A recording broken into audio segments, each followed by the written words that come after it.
여러분 안녕하세요. 만나서 반갑습니다. 김지사입니다. 2021학년도 제1회 시험이 마무리가 되었습니다. 이번 시험은 2015 교육과정이 처음 반영된 시험이었는데요. 그만큼 정말 어떤 변화가 있었을지 많은 학생들 역시도 그렇지만 저 역시도 굉장히 좀 기대가 됐던 그런 시험이었습니다. 그래서 오늘 어떤 기출문제를 함께 풀이하기 앞서서 이번 시험에 어떤 변화가 있었는지 살짝 살펴본 다음에 본격적으로 풀이 들어가 보도록 하겠습니다. 여러분들 먼저 보시면 제가 좀 준비를 해봤어요. 2015 교육과정이 반영된 첫 시험이었다. 어떤 변화가 있었을까? 일단 전체적으로 굉장히 큰 변화는 없었습니다. 그래서 사실 조금 뭐야 난 되게 기대했는데 해서 기운이 빠졌던 분들도 계셨을 것 같아요. 전체적으로 난이도는 이제 중에서 출제가 되었으며 화법부터 이제 독서까지 이러한 비중으로 출제가 되었어요. 여러분들 보시면 아시겠지만 기존의 시험과 그렇게 큰 변화가 없다. 영역별 비중 역시도 기존의 어떤 시험의 영역과 비교했을 때 그렇게 큰 변화가 없었습니다. 다만 제가 이 세 번째와 이 네 번째 포인트를 잘 봐주시면 좋을 것 같은데요. 영역별, 유형이 그대로입니다. 그대로. 뭐 예를 들면 각 영역별로 장문에선 고쳐쓰기, 표현하기, 개요짜기 이런 식으로 딱딱 선생님이 영역별로 유형이 있다라고 했잖아요. 그런 유형들은 그대로 출제가 됐고요. 대신 그렇죠. 새로운 작품의 등장. 그런데 이 새로운 작품의 등장에서 여러분들이 주목하셔야 될 게 무엇이냐면 그렇게 대단히 어렵거나 뭔가 난해한 작품들이 등장하는 게 아니에요. 충분히 정말 속으로 뿌듯했습니다.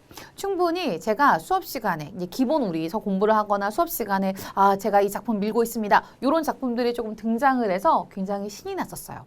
특히나 여러분들 저희 에듀윌에서 시험 전에 진행하는 온라인 모의고사라든지 그 다음에 교재 마무리에 있는 어떤 실전 모의고사라든지 이런 것들 여기에서 제가 선택했던 작품들이 나왔습니다.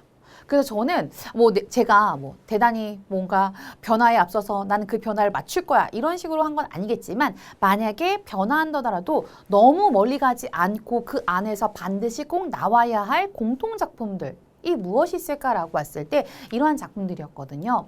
특히나 이 김수영의 눈 같은 경우는 여러분들 온라인 모의고사 풀어보신 분들은 아셨을 거예요. 거기에 명확하게 제가 김수영의 눈을 넣었습니다. 그것도 시험 딱 한 달 전에 봤던 모의고사인데 어쨌든 이 김수영의 눈부터 시작해서 여러분들이 대단히 새로운 작품이다 라고 생각하실 수도 있지만 작가는 기존에 우리가 시험에서 이미 출제가 됐던 그런 작가였어요. 그렇기 때문에 작가 연계 정도도 여러분들이 염두에 두시는 것도 좋다라는 거 말씀드려요. 그래서 앞으로도 계속해서 당분간은 새로운 작품들이 반복적으로 출제될 거라는 어떤 예상을 해봅니다. 그런데 완전히 모든 게 다 새로워 이것이 아니라 새로운 작품도 있지만 기존의 작품에서도 굉장히 주요하게 다뤘던 작품들 역시도 계속 꾸준히 반복적으로 출제될 가능성이 있다라는 것. 그 다음 이 마지막 포인트 바로 문법 요소의 등장입니다.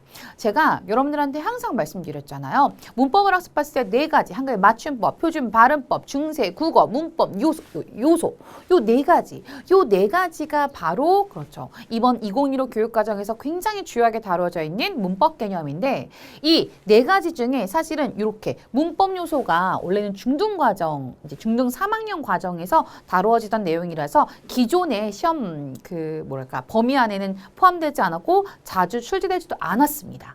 그런데 아니나 다를까 이번 시험 높임법과 이제 피동 표현에 대해서 출제가 됐어요. 그래서 앞으로 여러분들이 2회 시험을 준비하실 때도 마찬가지지만 앞으로 2015 교육과정에선 네 가지 문법, 맞춤법, 한글 맞춤법, 그다음 표준 발음법, 그다음 문법 요소, 그다음 중세 국어 요 네 가지는 반드시 꼭 정확하게 개념 학습하시길 바랍니다. 그럼 어떤 학생들은 그러실 거예요. 그럼 다른 거 공부하고 너무 아까워. 여러분 아깝다고 생각하지 마세요. 왜냐하면 제가 지금 말씀드렸던 이런 문법 요소를 이해하기 위해서는 문장 성분에 대한 이해가 있으셔야 되고요. 그 다음 품사에서 용언의 구성 중에 선어말 어미가 뭔지, 어말 어미가 뭔지 이런 것들에 대해서 알고 계셔야 되고요. 단어 형성에서 접사라는 개념을 알고 있으셔야 되고요. 다시 말해서 문법 요소랑 그 다음 그 위에 나온 중세국어 같은 경우는 문법의 모든 개념의 거의 끝판왕 개념이라고 생각하시면 돼요. 그러니까 앞서서 단어라든지 문장이라든지 이런 단위에 대한 학습이 있으셔야지만 문법 요소에서 다루어지고 있는 개념들에 대해서 이렇구나 라고 이해할 수 있다는 것. 그래서 여러분들 이렇게 해서 이번 시험에 한번 변화 살펴봤고요. 이제 본격적으로 1번부터 여러분들이 어떻게, 그쵸, 정말 어떤 문제들이 출제됐을까 너무 궁금하실 텐데 하나하나 살펴보도록 하겠습니다. 자, 그 첫 번째 문제입니다. 저 깜짝 놀랐습니다. 왜요? 속담 문제 나왔잖아요. 그런데 속담 문제 나왔다고 해서 여러분들이 앞으로 정말 그 수많은 속담을 어떻게 암기해야 하나 라고 생각하실 수도 있는데 여러분 그렇게는 그쵸 출제되지 않습니다. 대단히 뭐 어려운 상황을 해놓고 뭐 어렵고 낯선 그런 속담을 갖고 와서 이게 뭐야 라고 묻는 경우는 거의 흔치 않아요. 자, 이렇게 속담과 관련한 건 우리 이제 2015 교육과정에서 담화관습이라고 해서 아주 오래전 우리 선조들이 이런 속담 표현이라든지 그다음에 관용적 표현을 사용해서 이제 대화를 이루었다는 것, 그런 특징들을 반영해서 출제한 문제입니다. 그런데 여러분들이 모든 속담을 다 알 수는 없죠, 사실. 그리고 우리가 국어만이 아니라 국어 안에서도 공부할 게 진짜 많은데 속담만 달달달 암기할 수는 없잖아요. 제가 그래서 여러분들 학습할 때 속담 및 혹은 기출 사자성어, 출제되었던 속담이나 출제되었던 사자성어 위주로 파일을 좀 정리해드리고 있어요. 그래서 그런 위주로 이제 시간 날 때마다 틈틈이 보는 그런 느낌으로 학습하시면 좋을 것 같아요. 자, 이제 본격적으로 1번 문제 들어갑니다. 꼼꼼히 수리 주셔서 편리하게 사용할 수 있게 되었습니다. 솜씨가 정말 좋으세요. 근데 고객이 정말 수리가 잘 됐어요. 고마워요. 라고 했어요. 기사가 고객님 말씀 덕분에 제가 더 힘이 납니다. 고객님이 제품을 잘 관리하셔서 수월하게 고칠 수 있었어요. 정말 이상적인 대화예요. 가는 말이 고와야 오는 말이 고운 거죠. 정답은 4번입니다. 그럼 나머지 속담은 어떤 내용인지 한번 볼까요? 모기도 모이면 천둥 소리가 난다. 여러분 모기 소리 어때요? 굉장히 작죠. 이게 뭡니까? 모기가 모인다라는 건 결국 작은 소리가 모이면 이렇게 천둥 소리, 큰 소리가 된다는 것. 결국 뭡니까? 작은 힘이 모여서 큰 힘을 발휘할 수 있다. 이런 어떤 의미를 나타낼 때 우리 쓰는 속담입니다. 모기도 모이면 천둥 소리가 난다. 그럼 작은 힘이 모여 간단하게만 쓸게요. 큰 힘을 낼 수 있다라는 것. 두 번째, 사촌이 땅을 사면 배가 아프다. 이거 우리 실생활에서 좀 많이 쓰죠. 가까운 사람. 어쨌든 사촌이니까 이제 가까운 사람이 그쵸 잘 되는 것 그쵸 이 잘 되는 것을 막 축하해 주거나 와 기뻐해 주는 게 아니라 뭐 하는 겁니까 여러분들? 시기와 질투를 하는 거죠. 저는 여러분들이 국어 만점 맞는 거 잘 되는 것 하나도 그쵸 배 아프지 않습니다. 여러분들. 그 다음 3번 털어서 먼지 안 나는 사람 없다라고 했어요. 그럼 털어서 먼지 안 나는 사람이라는 건 결국 뭡니까? 결점이 없는 사람은 없다. 그러니까 모든 사람은 하나에 뭐예요? 다 결점을 갖고 있다. 결점이 없는 사람은 없다. 간단하게 썼습니다. 가는 말이 고와야 오는 말이 곧다는 건 뭡니까? 그렇죠. 말을 할 때 그렇죠. 상대가 나한테 하는 것만 생각하지 말고 나 역시도 어떻게 상대에게 좋은 말을 해야 우리가 좀 이렇게 이상적이고 아름다운 대화를 할 수 있다. 그래서 말과 관련된 것, 그 다음에 말의 중요성이라든지 어떤 말을 할 때 어떻게 해야 되는지 이런 것들이 사실은 제가 아까 전에 말씀드렸던 그 선조들의 담화 관습, 다시 말해서 어떤 이야기를 할 때 어떤 그런 특징들을 학습하는 과정에서 아무래도 나온 개념이 아닐까. 물론 이렇게 말과 관련한 속담의 문제 유형이 나온 건 처음입니다. 하지만 이런 유형이 앞으로 꾸준히 이제 지속이 될 것인가, 이 개념을 묻는 것이 꾸준히 지속이 될 것인가 라고 했을 때 저는 이게 매년 매회 반복되는 유형은 아니라고 봅니다. 그래서 여러분들이 이런 식으로 일단 속담이 나왔을 때 그렇죠. 그는 지나치지 마시고 나머지 속담들도 이렇게 체크하는 정도의 그런 수준에서 좀 정리를 하셨으면 좋겠습니다. 자, 이제 2번으로 넘어갑니다. 다음 대화에서 소윤의 말하기 태도에 나타난 문제점이라고 했습니다. 자, 은영이가 먼저 말합니다. 지난번 너의 말에 상처를 받았어 라고 이제 용기 내서 말했나 봐요. 소윤이가 기분 나쁜 표정으로 미안해 내가 잘못했다고 치자. 그랬더니 은영이가 야 너 그렇게밖에 말 못해? 라고 했죠. 지금 소윤이가 사과하는 상황인데 어떻게 사과를 하고 있습니까? 굉장히 진정성 없는 사과, 억지로 하는 사과를 하고 있습니다. 그렇기 때문에 소윤이의 문제점은, 말하기 문제점은 진정성 없는 사과를 했다예요. 그런데 여러분들이 우리가 뭐 사과하기, 칭찬하기, 그쵸? 격려하기. 이 모든 어떤 말하기 상황에서 어떻게 해야 되는가? 물론 교육과정에서 다루어지고 있습니다. 그렇지만 그런 건 특별한 개념이 있어서 우리가 막 암기해서 푸는 것이 아니라 여러분들이 일상생활에서 다 하는 것들이니까요. 그런 것들을 생각하셔도 그렇죠. 주어진 문제의 상황 파악해서 이제 좀 자신 있게 들어가시면 되는데 여기서 제가 하나 플러스 해드리고 싶었던 건 뭐냐면 여기 보면 기분 나쁜 표정으로 화난 목소리로 이런 게 있어요. 우리가 이제 말의 표현에는 이런 언어적 표현도 있어요. 실제로 이렇게 말하는 언어적 표현도 있지만 이 언어적 표현과 같이 플러스해서 여기 보이나요 여러분들 표정이라고 했죠. 표정이라는 건 뭡니까? 음성이 들어가지 않습니다. 그냥 표정만 가지고 말을 하는 거잖아요. 이런 표정을 우리 뭐라고 하느냐? 언어가 아니다. 그래서 비언어적 표현이라고 하고요. 이렇게 음성은 들어가는데 굉장히 화난 목소리로 이야기해야 돼. 음성에 부수되는, 언어에 부수되는 표현을 우리는 그렇죠. 준언어적 표현이라고 합니다. 여기 준언어적 표현 이렇게 여러분들이 체크하시면 좋을 것 같아요. 그래서 표정, 몸짓, 태도 이런 것들은 음성이 안 들어가니까 비언어. 그런데 야! 이렇게 뭐 소리를 든다거나 화난 목소리, 큰 목소리, 빠른 목소리 이런 식으로 어떤 음성이 들어가는 건 준언어적 표현이구나라는 것도 여러분들이 같이 기억해 두시면 좋을 것 같습니다. 이번에 정답 그래서 1번이었습니다. 그 다음 3번 갈게요. 자, 표준발음법 나왔습니다. 당연히 나오고요. 이 표준발음법 같은 경우는 여러분들 저희 실전 모국에서도 많이 다루어졌던 그런 문제였어요. 의문변동은 우리가 직접적으로 배웠지만 이런 식으로 표준발음법의 조항을 가지고 와서 적용하는 문제들. 그럼 우리가 이걸 딱 풀기 위해서 뭘 알아야 됩니까? 어간이라는 말. 자, 어간하면 떠오르는 게 바로 어간다. 다를 생각하시면 됩니다. 어간다.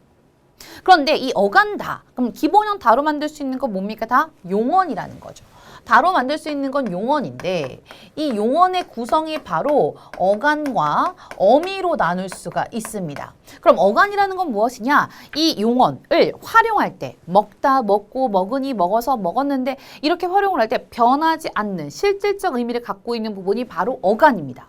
그러면 우리가 여기서 보니까 어간 받침이 니은과 미음 뒤에 결합되는 어미 맞죠? 첫 소리에 가다사자는 된소리. 된소리가 뭡니까? 까, 따, 싸, 짜. 그렇죠. 세게 나는 것. 그럼 된소리 까, 따, 싸, 짜로 발음한다. 이런 얘기예요. 난 이런 말이 무슨 말인지 모르겠어 라고 하면 일단 발음해 보시면 됩니다. 발음만으로도 이번 시험 충분히 정답 찾을 수 있었어요. 자, 그럼 선생님 볼게요. 앉지를 봅니다. 앉지의 기본형 뭔가요, 여러분들? 일단은 앉다예요. 그렇죠? 앉다. 앉지, 앉다, 앉고, 앉으니 어디까지가 어간 여기 있죠? 니은지읒. 니은지읒 대표음 니은 됐죠? 그 다음에 얘 그래서 발음 어떻게 됩니까? 앉지가 되겠죠. 그 다음 거 볼게요. 앉고. 앉고의 기본형 뭔가요, 여러분들? 앉다예요. 그러면은 앉다, 앉고. 어디까지? 어간. 여기까지죠. 어간의 끝이 니은이에요. 게다가 발음을 해봤더니 앉고가 됩니다. 자, 옮기고를 볼게요. 자, 옮기고의 기본형 뭔가요, 여러분들? 옮기다. 그럼 옮기다를 선생님이 활용해 볼게요. 옮기다, 옮기고, 옮기니 어디까지? 여기까지가 되겠죠. 일단 어간의 끝이 니은과 미음이 아닙니다. 그럼 정답 몇 번? 3번 나오고요. 그 다음 그냥 발음해 볼까요? 우리 옮기고가 아니라 뭐예요? 그냥 옮기고 이렇게 되죠. 그 다음 머리를 감고서 볼게요. 기본형 감다입니다. 그럼 감다, 감고, 감으니 어디까지가 어간? 어간 여기까지. 어간 끝에 받침 미음. 미음 뒤에 오는 기역 봤더니 어떻게 발음됩니까? 감고서 이렇게 되지요. 그래서 지금 얘네들은 다 여기 보니까 찌, 꾸, 꾸 이런 식으로 쌍기역으로 발음이 됐습니다. 된소리로 발음되는 된소리 되기 조항. 을 봤는데 정답은 3번이죠. 일단 된소리 되지 않았고요. 무엇보다 중요한 건 뭡니까? 어간의 끝이 니은과 미음이 아니라 모음으로 끝났어요. 정답은 그래서 3번입니다.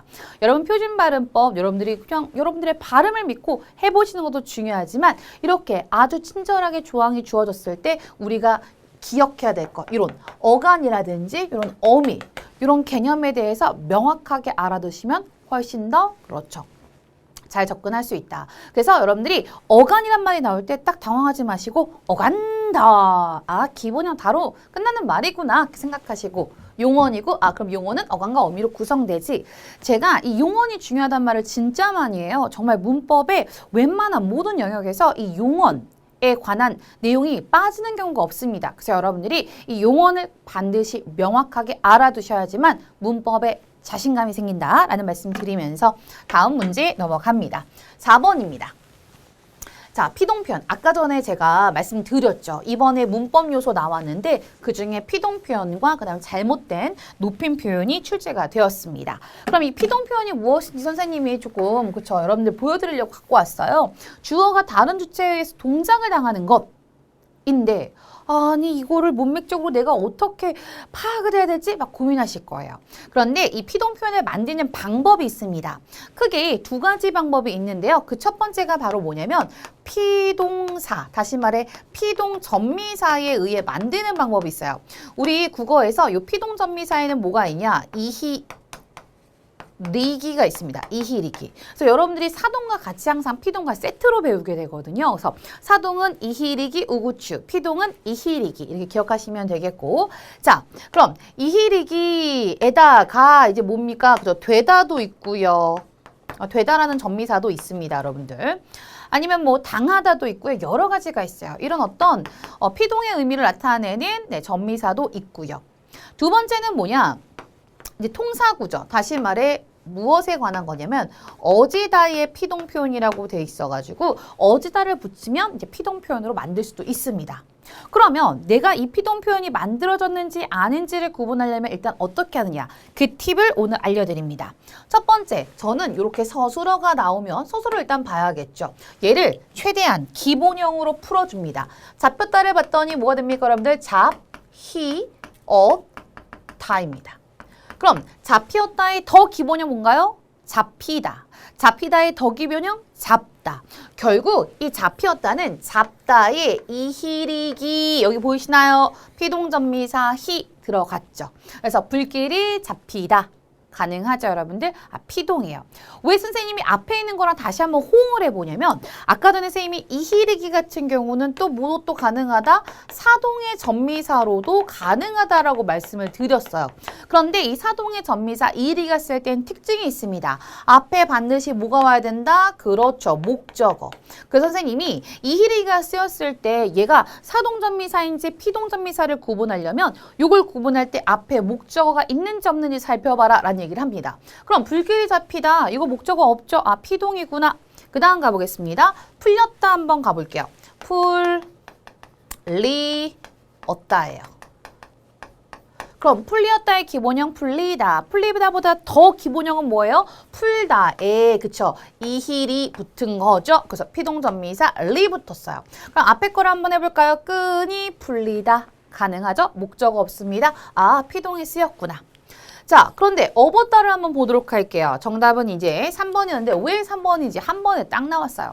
자, 우리가 업었다의 기본형 뭔가요? 없다입니다. 그러면 없다까지 기본형 싹 그었더니 더 이상 뭐예요? 이희리기 찾을 수 있나요? 없나요? 없습니다. 얘는 피동이 따로 들어가지 않고요. 철수가 친구를 등에 업은 거잖아요. 다시 말해 철수가 스스로 동작한 뭐예요? 능동에 해당합니다. 능동 표현. 피동의 반대말이 능동인데요. 일단 능동 표현. 일단 뭐야? 피동을 만드는 표현 아무것도 들어가 있지 않습니다. 4번입니다. 그림을 그릴 때 붓이 사용된다. 사용되다. 전미사 붙었죠, 여러분들? 명사에 이렇게 사용되다라고 해서 피동에 전미사가 붙었다라는 것. 이렇게 해서 정답은 3번입니다. 사실 여러분들이 딱 처음에 이게 피동인지 사동인지를 구분하려면 그 첫 번째로 반드시 서술어를 보시고요. 서술어를 저와 같이 이렇게 가장 기본형으로 풀어보시면 돼요. 기본형으로 풀어봤을 때 피동 표현을 만들기 위한 이희리기라든지 혹은 되다라는 전미사 혹은 어디다 이런 표현들이 있는가를 좀 살펴보시면 좋겠고요. 또 하나의 좀 더 난이도가 높은 시험에서는 이희리기가 쓰였지만 앞에 목적어가 나왔다. 그러면 사동도 의심해 볼 수 있다라는 것. 이런 포인트들을 잘 기억하셨으면 좋겠습니다. 그래서 이번에 피동 표현 처음 등장이라서 굉장히 좀 평이한 수준의 그런 어떤 피동 표현 관련 문제가 나왔어요. 하지만 문법 요소가 이제 중요하기 때문에 2015 교육과정에서는 아주 메인 그죠? 개념이기 때문에 여러분들이 이 부분에 아주 집중하셔서 좀 더 난이도 있는 문제들도 다양하게 풀어보시면 좋을 것 같습니다. 정답은 3번이었고요. 그 다음 이제 5번 갈게요. 역시나 연타로 그죠? 높임 표현 나왔어요. 제가 아까 인사드릴 때 말씀드렸는데 이런 거예요. 높임 표현이라든지 피동 표현이 사실은 이제 중3 과정에서 나왔던 문법 요소의 개념이었습니다. 그런데 중학교 3학년 과정에서 그게 사라지면서 고등과정 1학년으로 올라오게 된 거예요. 그래서 이전까지 여러분들 기출문제를 보면 물론 아예 안 나왔다고 말씀드릴 수는 없습니다. 출제는 됐으나 그렇게 메인으로 항상 늘 나왔던 그런 개념은 아니었는데 올해 또 그렇죠. 시험범위 맡기고 나서 아주 당당하게 등장을 했습니다. 자, 높임 표현이 잘못 사용된 문장입니다. 그러니까 뭐 올바른 문장 혹은 뭐 높임 표현만으로만은 볼 수도 있는데, 자, 기자가 시민한테 말합니다. 잠시 인터뷰하실 시간 있으세요? 라고 했어요. 당연히 시민을 뭐예요? 높여줘야겠죠, 일단은. 시 있었고요. 있으세요? 이렇게 해서 존댓말을 했습니다. 가능하죠. 2번입니다. 점원이 손님에게 여기 주문하신, 그렇죠. 주문한 건 누구예요? 손님이니까 이렇게 선어말어미 시를 사용해서 그렇죠. 손님을 높여줬어요. 여기 주문하신 음료 나오셨습니다. 자, 나오셨습니다를 봤더니 나오시였습니다. 그렇죠. 나오시였습니다. 그럼 여기서도 지금 선어말 어미를 썼는데 여러분 나온 거 뭡니까? 음료예요. 여러분 음료 높일 필요 있나요? 없나요? 없죠. 음료는 높이는 거 아니죠. 그럼 얘 어떻게 고쳐야 돼요? 음료 나왔습니다. 이렇게 고칠 수 있겠죠. 다시 말해서 2번 문장은 높이지 말아야 할 대상을 높인 잘못된 높임 표현입니다. 정답은 그래서 2번이 되겠고요. 3번입니다. 엄마가 아들한테 얘기합니다. 할머니를 모시고, 우리 모시고라는 특수어이 나오면 앞에 나온 목적어를 높이는 객체 높임법이죠. 맞고요. 병원에 다녀오렴. 그렇죠. 엄마가 아들한테 말하니까 그렇죠. 낮춤말 해줬죠. 형이 동생한테 아버지께서 그렇죠. 아버지를 일단은 높여주고 있고요. 요즘 고민이 있으신 것 같다. 자, 여기서 포인트 들어갑니다. 자, 고민이라는 건 아버지가 가지고 있는 거예요. 근데 여러분들 이렇게 이 고민이 있는 건 누굽니까? 아빠잖아요. 아빠를 높이기 위해서 우리는 주체 높임을 써야 되는데 이 주체 높임에는 이렇게 두 가지 방법이 있습니다. 선어말 어미 시를 쓰는 경우도 있고요. 그 다음에 특수어휘 를 쓰는 경우도 있습니다. 그 다음 또 하나 주격조사 깨서를 써요. 그런데 웬만한 어떤 높임법에는 선어말 어미 시도 특수어휘도 다 가능한데 이렇게 아빠의 고민이잖아요. 아빠가 가지고 있는 것, 아빠를 직접적으로 높이지 않는 그런 높임을 우리는 간접 높임이라고 합니다. 다시 말해 직접 높임과 간접 높임이 있는데 주체 높임법에 이 간접 높임을 할 때는 특수어의 사용이 불가합니다. 불가하고 반드시 누구만 가능하다? 선어말 어미 시만 사용해야 돼요. 그래서 아버지께서 요즘 고민이 있으신 것 같아. 고민이 계시다 라고 얘기하지 않잖아요. 고민이 계시는 거 틀린 표현입니다. 여러분 왜 제가 이 포인트를 말씀드리냐면 기존에 우리가 문제에서 여러분들 기출 보시면 그런 거 있었을 거예요. 교장 선생님 말씀이 계시겠습니다. 여러분들 교장 선생님이 말씀하는 거 당연히 높여줘야겠죠. 그런데 이건 교장 선생님을 직접적으로 높이는 게 아니라 교장 선생님의 생각, 소유물, 뭐 신체, 가족 이런 어떤 것들을 높일 땐 간접 높임을 써서 선어말 어미 시만을 써야 됩니다. 특수어의 계시다 이런 거 쓰면 안 돼요. 그래서 이 문장을 올바르게 고칠 때 교장 선생님의 말씀이 있으시겠습니다. 있겠습니다. 이렇게 얘기할 수 있는 거거든요. 그래서 여러분들이 이 포인트 잘 기억하셨으면 좋겠습니다. 그래서 제가 이 높임 표현 잘못된 것도 여러분들 온라인 모의고사 보셨던 분들은 나이스 하셨을 거예요. 온라인 모의고사에 제가 잘못된 높임 표현 문제에 냈었는데 정말 저는 이 문제 보고 굉장히 신이 났습니다. 자, 이제 6번으로 갑니다. 중세국어 나왔는데요. 저는 중세국어에서 하도 이제 훈민정음 원해나 세종어제 훈민정음이 자주 나왔기 때문에 다른 용비어 첨가라든지 혹은 그쵸 그 소학원에 여기에 좀 더 집중하지 않을까라고 생각했는데 역시나 1회 시험인지라 그 세종어제 훈민정음 가장 무난하게 나왔습니다. 그럼 2차 시험에서는 이 세종어제 훈민정음이 1차에 나왔으니까 만약에 언급이 된다면 소학원에나 이제 용비어 첨가 쪽으로 가지 않을까라는 생각을 좀 하는데요. 뭐 선생님이 항상 이 중세국어 공부하실 때 어떻게 해야 되냐면 그 관련된 개념들에 대해서 여러분들이 좀 체크하시면 좋을 것 같아요. 자, 첫 번째부터 볼까요? 방점이라고 했습니다. 방점 뭐냐? 글자 왼쪽에 찍어서 소리의 높낮이 그렇습니다. 높낮이. 간혹 여러분들 이런 것들 함정해파면 여러분 이런 거 있죠. 소리의 길이를 표시하였다. 이런 거 나올 수 있어요. 아닙니다, 여러분들. 높낮이에요. 과거에는 우리 말에도 성조가 있었습니다. 그럼 나는 말씀이 봤더니 지금 뭐예요? 글자 왼쪽에 이렇게 점이 있잖아요, 여러분들. 아, 그럼 방점을 사용해서 소리의 높낮이 맞구나. 자, 그래서 오랜만에 한번 갑니다. 선생님이 학생분들이랑 이렇게 합니다. 병성, 점이 없으면 병성. 그럼 나 옆에는 뭐예요? 점이 없으니까 평성이 되겠죠. 병성, 커성. 점을 하나 찍으면 거성, 높은 소리고요. 상성, 점을 두 개 찍으면 낮았다가 높아지는 소리. 병성, 커성, 상성 이렇게요. 뭐 이런 식으로 선생님이 함께 이제 몸으로 이제 우리가 좀 암기를 하는 부분이 있고요. 그 다음에 이러한 성조가 이 당시에는 있었습니다. 그래서 이러한 성조를 가지고 소리의 높낮이를 표현했다. 오케이. 자, 이제 니은 가볼게요. 여기 딱 봤더니 이제 홀베이셔도 있었는데요. 여기 보이시나요, 여러분들? 여기 조그맣게 아주 잘 쳐야 돼요. 이런 것들을 우린 뭐라고 하느냐? 그렇죠. 여린 히읗이라고 합니다. 여린 히읗이 표기에 사용되었던, 네, 여기 보이잖아요. 딱. 그쵸? 그러면 오케이. 그 다음 여기 뜨들 이렇게 나와 있는데 여러분 이런 것들은 이제 어두자음군인데요. 요거 어떻게 읽어야 되나 막 고민하는 학생분들 계세요. 고민하지 마세요. 뒤에 있는 걸 가지고 어떻게 한다? 된 소리로 발음한다. 그래서 뜨들, 그죠? 뜨을. 어두자음군 그렇죠. 그럼 어두자음군이 뭐냐? 말의 두, 머리 두예요. 말의 첫 소리에 자음 군단이 옵니다. 자음의 무리들. 그래서 이렇게 왔죠. 정답은 4번입니다. 아, 나 중세국어 좀 공부했어. 이런 학생분들은요, 에이, 기억력 확인도 안 하고 바로 4번 하셨을 거예요. 그만큼 중세국어의 가장 기본적인 그 자료인 세종어제 훈민정음 뭡니까 여러분들?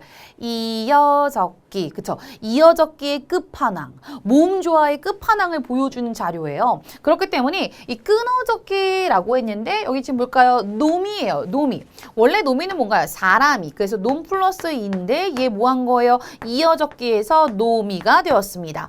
아, 중세국어는 이렇게 이어적기를 하는구나. 만약에 끊어적기로 표기했다면 어떻게 됩니까? 여기서 나왔던 요렇게 놈이 요렇게 표현하는 게 바로 끊어적기가 되겠죠. 우리 현대국어는 이제 끊어적기가 맞습니다. 하지만 중세국어에서는 이어적기를 했다. 근데 이어적기를 다른 말로 또 뭐라고 합니까? 연철이라고도 하고요. 그 다음 끊어적기는 나눌 분자를 써서 분철이라고도 합니다, 여러분들. 그래서 꼭 이게 끊어적기, 이어적기 이런 어휘로 나오지 않더라도 연철, 분철 나와도 우리는 자신 있게 체크할 수 있어야겠죠. 정답은 그래서 4번이 되겠습니다. 이렇게 해서 6번에 4번. 중세국어 난이도 굉장히 여태까지 나왔던 거에 비하면 굉장히 뭐랄까 평이하게 나왔다라고 볼 수 있습니다. 7번 갈게요. 역시나 안 나오면 섭섭한 유형이죠. 장문 파트에 개요짝이 나왔어요. 이 개요짝이 같은 경우는 여러분들 이것도 거의 점수를 드리는 문제입니다. 주제문을 봤더니 이칠 권리를 법적으로 허용하자라고 했어요. 서론에서 개인정보 노출이 좀 심하다 이런 얘기를 하겠죠. 본론에서 이칠 권리를 법적으로 허용해야 하는 이유예요. 그러니까 이칠 권리를 법적으로 허용한다는 건 나는 이거에 대해서 삭제하고 싶습니다 라고 하면은 그걸 삭제해 줘야 되는 그런 이유. 그것을 법으로 우리가 딱 명시해야 되는 그 이유에 대한 얘기를 합니다. 개인이 일일이 정보를 삭제하기 힘들다. 그렇습니다. 많은 뉴스를 보면 우리가 또 알 수 있을 거예요. 정보가 한번 유출되면 회수하기가 어렵죠. 그걸 지우는데 되게 한계가 있대요. 지워도 끝이 없대요. 3번, 뭔가가 들어가야 되고요. 그래서 이칠 권리의 법적 허용을 촉구합니다. 라고 얘기를 했는데요. 그러면 일단 우리가 찾아야 할 내용은 결국 법적으로 이칠 권리를 허용해야 하는 이유에 해당하는 그 이유에 해당하는 거에 적절한 걸 고르시면 되겠습니다. 자, 그럼 볼게요. 정보에 대한 개인의 판단을 억압한다라고 했습니다. 이거 억압하는 거예요? 아니죠, 여러분들. 지나친 정보의 통제로 알 권리가 침해된다. 그러니까 오히려 이건 이칠 권리를 반대하는 거죠. 이칠 권리를 법적으로 했을 때 반대하는 근거에 들어가겠죠. 우린 지금 허용의 이유를 찾아야 됩니다. 공공의 이익을 위한 정보까지 삭제될 수 있다. 이것도 반대 이유. 개인정보의 지속적 노출이 그렇죠. 가장 문제가 되는 거죠. 정신적 피해를 준다. 그렇기 때문에 우리는 이칠 권리를 법적으로 허용해야 된다. 그 이유. 나머지는 뭐예요? 오히려 반대의 근거가 될 거고 4번은 찬성. 다시 말해 올바른 이칠 권리를 허용하는 이유가 되겠죠. 정답은 그래서 4번이 되겠습니다. 에듀윌 유료 회원만의 특별한 서비스.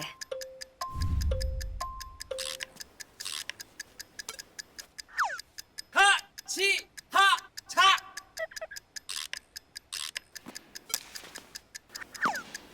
하치하차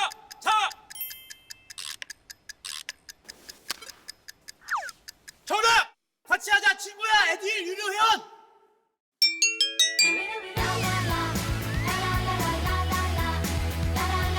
친구 소개하고 현금 받는 혜택.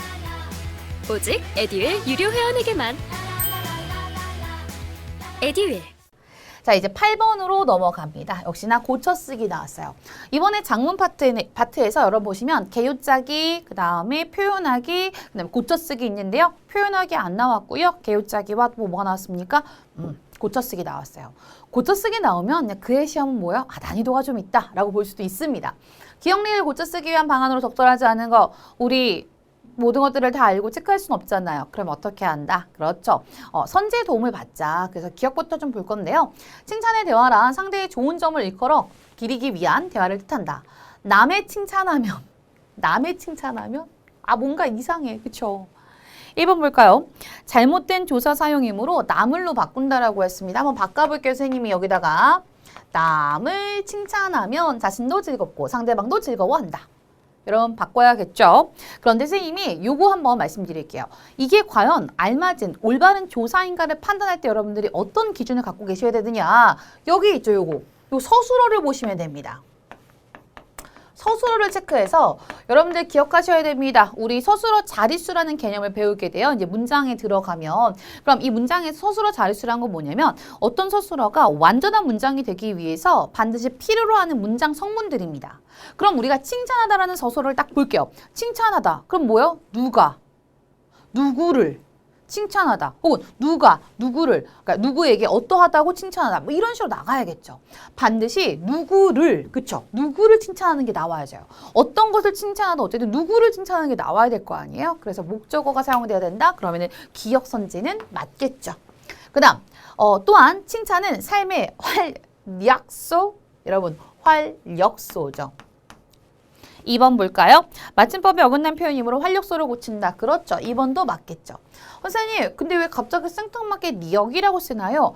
여러분들이 이제 그 의문변동과 한글 맞춤법 이 부분에 들어가면 두음법칙이라는 개념을 배우실 거예요. 근데 이 두음법칙에 보면은 여러분들 이렇게 리을이나 니은이 단어의 첫 소리에 올 때, 그쵸? 말의 첫 소리에 올 때는 리을이 니은으로 바뀌는, 뭐 로인이 노인이 된다든지, 여자가 여자가 된다든지, 니은이 이응으로 바뀐다든지, 이런 것들이 있어요. 량심이 양심이 된다든지, 이런 것들이 두음법칙인데 여기서는 굳이 뭐예요? 첫 음절이 아닌데, 그쵸? 두음법칙 적용할 필요가 있다 없다? 없다. 그렇기 때문에 활력소가 맞습니다. 디귿 갑니다. 강도 높은 거절을 거부라고 한다. 갑자기 칭찬의 대화 얘기하는데 갑자기 거부 얘기를 한다고? 엥? 통일성에 어긋나죠. 그래서 3번 볼까요? 글의 흐름과 상관없는 내용으로 삭제한다. 그렇죠. 얘 삭제해야겠죠. 왜? 통일성을 깨트리니까요. 그럼 정답은 일단 여기 이건 선지는 맞다는 표현, 디귿은 삭제해야 된다는 것. 칭찬에 인색하지 않고 칭찬을 효과적으로 잘할 줄 아는 사람은 많은 사람들의 사랑과 존경을 받는다. 그렇죠. 칭찬에 인색하지 않고 열심히 칭찬해 드리면 얼마나 좋을까요? 자, 그래서 8번에 4번 볼까요? 적절한 단어 사용이 아니므로 이걸 권위적으로 한번 수정해 보래요. 그럼 선생님이 권위적으로 한번 수정해 보도록 하겠습니다. 여러분, 칭찬을 권위적으로 잘한다는 건 어떤 느낌일까요? 뭐 이런 거? 잘했어. 근데 막 그렇게 기쁘지 않아. 그쵸? 그 칭찬을 들은 사람 그렇게 기쁘지 않고요. 지금 권위적으로 하는 저 역시도 별로 기분이 그렇게 좋지 않은 것 같습니다. 어쨌든 권위적보다 효과적이 훨씬 더 잘 어울리겠죠. 정답은 그래서 4번이 되겠습니다. 이번 고쳐쓰기 유형 그렇게 어렵지 않았어요. 여러분들 충분히 선지의 도움을 받고도 잘 정답 찾아낼 수 있었다. 그럼 여러분들이 고쳐쓰기 유형을 준비하려면 어떻게 되냐? 항상 고쳐쓰기에서 나오는 것들을 좀 체크하시면 돼요. 이번에 뭐 조사라든지 그 다음에 맞춤법 그 다음에 뭐예요? 통일성 그쵸? 그 다음에 적절한 어휘. 이 외에도 또 뭐가 있습니까? 띄어쓰기 언급할 수도 있고요. 그 다음 또 하나가 그렇죠. 이중피동 표현 이런 것들도 언급될 수 있다라는 것 기억하셨으면 좋겠습니다. 자, 이제 그래서 우리가 첫 페이지 마무리 지었습니다. 드디어 이제 어디로 들어간다? 문학으로 한번 들어가 보도록 할게요. 문학 봤더니 이제 김수영의 눈이 나왔어요. 제가 말씀드렸죠? 너무너무 신이 났다고요. 왜? 온라인 모의고사에서 우리가 김수영의 눈 제가 제시해 드렸습니다. 그래서 좀 귀찮더라도 온라인 모의고사를 풀어본 학생분들은 분명히 와 너무 좋다라고 생각하고 푸셨을 것 같아요. 자, 김수영은 사실 과거에 폭포라는 작품으로 한번 이제 등장을 했던 적이 있었어요. 근데 그 이후에 김수영의 작품이 단 한 번도 출제가 되지 않았다가 이번에 눈이라는 작품으로 출제가 되었습니다. 순수하고 정의로운 삶에 대한 어떤 의지를 노래한 작품인데요. 선생님이 좀 간단하게 좀 정리를 해봤어요. 일단 선생님이 같이 한번 그 작품을 읽어 나가면서 한번 정리를 해볼 거고요. 자, 이제 본격적으로 세트 문제로 들어갔잖아요. 자, 문제에 세트가 있다라는 것 자체가 여러분들 절대 순차적으로 푸는 거 아닙니다. 작품을 먼저 본 다음에 혹은 지문을 먼저 보고 그 다음에 문제를 하나, 둘, 셋 푸는 것이 아니라 문제에서 먼저 무엇을 묻고 있는지 확인한 다음에 그렇죠. 지문과 작품을 확인해라. 그래서 선문제, 후지문 꼭 기억하시고요. 그럼 이 문제를 봤더니 지금 표현상의 특징, 현대시의 표현상의 특징 항상 나오는 거고 10번에서 뭐예요? 시어의 상징적 의미 물어봤습니다. 11번, 다음 설명을 참고할 때 화자가 추구하는 삶의 모습과 가장 가까운 것이라고 했습니다. 그러면 난 김수영의 눈을 잘 모르겠어. 그리고 일반적으로 학생들이 이게 무슨 내용이지? 라고 뭐 할까 봐 그렇죠. 좀 뭐랄까 헤맬까 봐 출제자가 아주 친절하게 지금 11번에서 이 내용이 이런 배경을 바탕으로 쓰여진 시다라고 얘기를 하고 있죠. 시인은 4.19 혁명을 계기로 현실 비판 의식을 바탕으로 한 참여시를 발표하였다. 여러분 4.19 혁명이라는 게 뭐였습니까? 그렇죠. 많은 젊은이들이 어쨌든 어떤 우리 민주화라든지 자유를 부르짖었던 그러한 혁명을 우리는 4.19 혁명이라고 배웠잖아요. 그래서 이 4.19 혁명을 계기로 현실 비판 의식, 그럴 때 그 당시 어떤 군부 독재라든지 뭔가 사람들을 억압하는 그런 사회적 분위기를 비판하고자 이 작품을 썼다라고 했습니다. 그럼 선생님 1년부터 바로 들어갑니다. 눈은 살아있다. 이 작품에서 굉장히 중요한 게 이 눈이에요. 정말 이렇게 내리는 눈이죠. 그러니까 내가 그냥 이렇게 먼저 화자가 지금 눈을 바라보고 있는 거예요. 떨어지는 눈을 봤어요. 어떻게? 떨어진 눈은 살아있다. 마당 위에 떨어진 눈은 살아있다. 여러분 그 1년을 잘 보시면 눈은 살아있다가 계속 뭐하고 있습니까? 여러분들 반복하고 있습니다. 눈은 살아있다가 지금 뭐하고 있어요? 여러분들 반복하는데 선생님이 지금 점층적이라고 했어요. 이 점층적이라는 게 뭐냐면 점점 더 커지는 거예요. 눈, 마당 위에 떨어진 눈, 마당 위에 떨어진 눈 이런 식으로요. 어때요? 점점 더 커지고 있죠.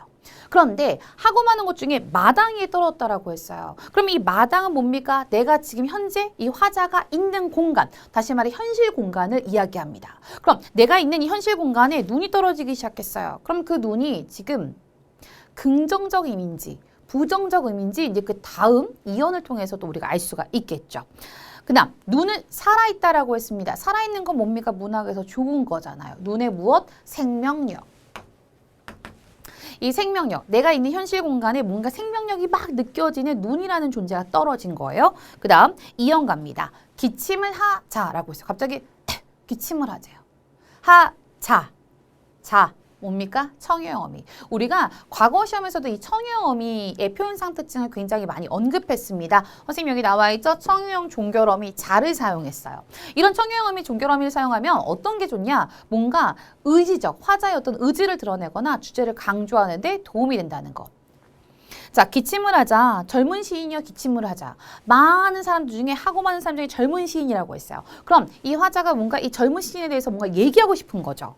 왜? 이 젊은 시인은 순수한 영혼을 가진, 그러니까 시인은 시인인데 젊은 시인, 뭔가 순수한 영혼을 가진 것 같은 그런 시인에게 기침을 하자라고 했습니다. 그럼 기침을 하자라고 했으니까 이 기침은 뭔가 좋은 행위겠죠. 만약에 이것이 부정적 행위거나 좀 안 좋은 행위였다면 어떻게 하지 말자고 했을 텐데 말했어요. 뭐라고? 같이 하자고. 청유했잖아요. 자, 눈더러, 눈 위에 대고 기침을 하자. 그 생명력, 순수한 생명력을 대고 기침을 하재요. 눈더러 보라고 마음 놓고. 그러니까 눈더러 보라는 건 눈 위에다가 마음 놓고 기침을 하자라고 했습니다. 역시나 이연에서도 기침을 하자가 뭐 되고 있어요? 반복되고 있다라는 것. 계속해서 뭐예요? 비슷한 식구의 반복이 있었다라는 것 기억하셨으면 좋겠고요. 이게 가장 큰 특징이기도 합니다. 그 다음 마음 놓고 식구 반복했는데 왜 하필 마음 놓고를 반복했을까를 고민해보면 여러분들 아까 전에 11번에서 얘기했죠. 4.19 혁명, 군부 독재 이런 것들을 봤을 때 그 당시에 뭔가 억압되는 것들이 굉장히 많았을 거 아니에요. 그러니까 진짜 마음 놓고 한 번쯤은 자유에 대해서 혹은 뭐 우리 어떤 민주주의에 대해서 얘기를 하고 싶었다고도 생각할 수 있겠죠. 그래서 형술적 억압이 굉장히 강했기 때문에 마음 놓고를 그렇죠, 반복했을 것이다. 기침을 하자. 그러니까 순수한 생명력에 대해서 막 이렇게 회복의 의지가 보여지죠.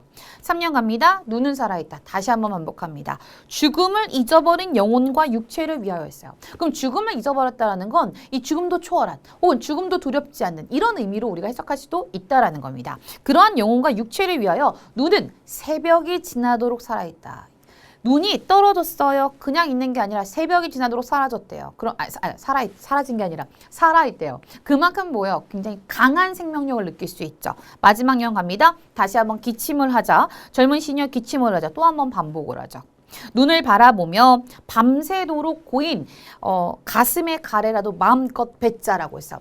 기침을 해요. 기침을 해서 뭘 뱉으래요? 가래를 뱉으래요. 그럼 가래는 뭐야? 안 좋은 거죠. 그래서 선생님이 불순물, 뭔가 부정적인 사상이라고 생각하시면 되겠습니다. 그리고 기침은 뭐예요? 그 내 안에 어떤 안 좋은 것들을 뱉어내는 행위이기 때문에 뭐예요? 정화, 깨끗하게 하는 행위라고 생각했고요. 그 다음 젊은 시인 같은 경우는 뭐예요? 불의와 타협하지 않고 정의와 순수성을 회복하기 위한 행위를 실천하는 사람. 다시 말해 이 작가가 말하고자 하는 그 어떤 순수한 생명력을 회복하고자 했을 때 그렇죠. 중점이 되는 인물을 젊은 시인이라고 이제 지칭을 한 것 같습니다. 게다가 이 젊은 시인이 어떻대요? 죽음을 잊어버린 영혼과 육체를 위하여라고 했잖아요. 죽음도 초월하는 혹은 죽음도 두려워하지 않는 어떤 그런 젊은이들의 의지를 그렇게 표현한 것 같습니다. 그래서 김수영의 눈 같은 경우는 순수하고 정의로운 삶에 대한 어떤 의지를 나타낸 작품이다. 그래서 이 작품 잠깐 보시면 아시겠지만 1년과 3년이 대응되어 살아있다, 다 이런 식으로 뭔가 확신을 갖고 있고요. 2년과 4년에서 기침을 자라고 해서 뭐요? 같이 함께 하자. 그래서 여러분들 11번 문제에 참여시를 발표했다라고 하잖아요. 이 참여시가 바로 그런 의미입니다. 나 혼자 뭔가 각성하고 나 혼자 뭔가를 하는 것이 아니라 함께 하자의 의미를 갖고 있다라고 생각하시면 됩니다. 그래서 현실 참여적인 시의 어떤 특징 중에 하나가 바로 이렇게 청유형 종결어미를 쓰는 경우가 많다라는 것도 여러분들 기억하셨으면 좋겠습니다. 자, 그러면 본격적으로 문제 한번 볼게요. 표현상의 특징이라고 했습니다. 항상 나오는 유형입니다.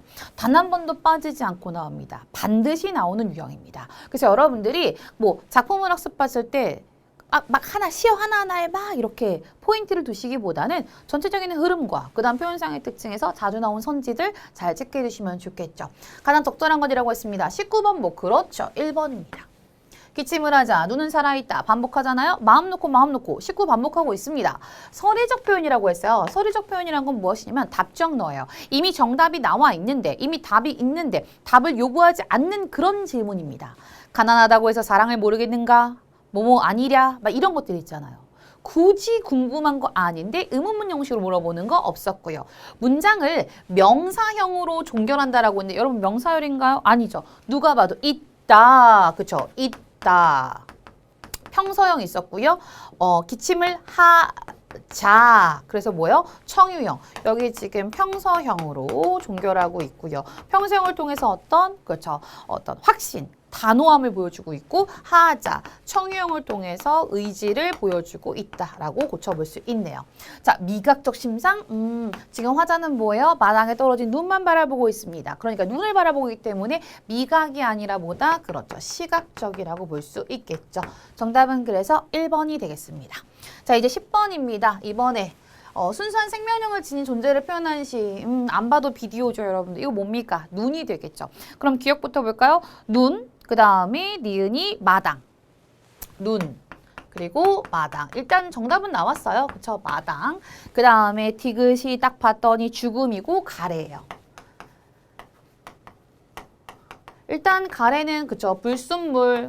뭔가 안 좋은, 그쵸? 부정적인 것들. 그러니까 뱉어내자고 했고요. 마당은 선생님 뭐라고 했어요? 어떤 이 화자가 처한 어떤 현실 상황이라고 했고요. 죽음을 초월한다라고 하는 거 어쨌든 죽음도 부정적인 의미니까 우리가 굳이 따지면 세모로 볼 수 있겠네요. 그래서 정답은 네, 1번이 되겠습니다. 자, 이게 11번입니다. 우리가 외적 증거에 의해서 이 화자가 과연 바라는 삶은 어떤 삶인가? 삶의 모습과 가장 가까운 것. 아까 선생님 얘기했죠. 4.19 혁명을 계기로 현실, 비판, 의식을 바탕으로 한 자멸시. 그러니까 현실을 뭔가 비판하고 있는 거예요. 현실에 만족? 비판하는데 만족하면 안 되죠. 불의에 그렇죠. 불의에 저항하는 삶. 그러니까 눈에다 대고 마음껏 그렇죠. 마음의 가래라도 뱉어보자. 그 기침을 해야 한다라는 얘기를 하고 있고요. 그다음 육체적 건강 유지하는 삶. 아 선생님 가래를 뱉으면 열심히 육체적 건강 유지할 수 있을 것 같아요. 뭐 이렇게 생각할 수도 있겠지만 어쨌든 해당 사항이 없다. 자연 관찰 즐기는 거 없었고요. 요 비판 의식이라는 키워드만 봤어도 아 불의에 정하는 삶을 꿈꿨겠구나라는 걸 알 수 있었습니다. 자 이렇게 해서 11번에 2번 했고요. 자 그다음 볼게요. 12번부터 14번. 황석영의 산포 가는 길.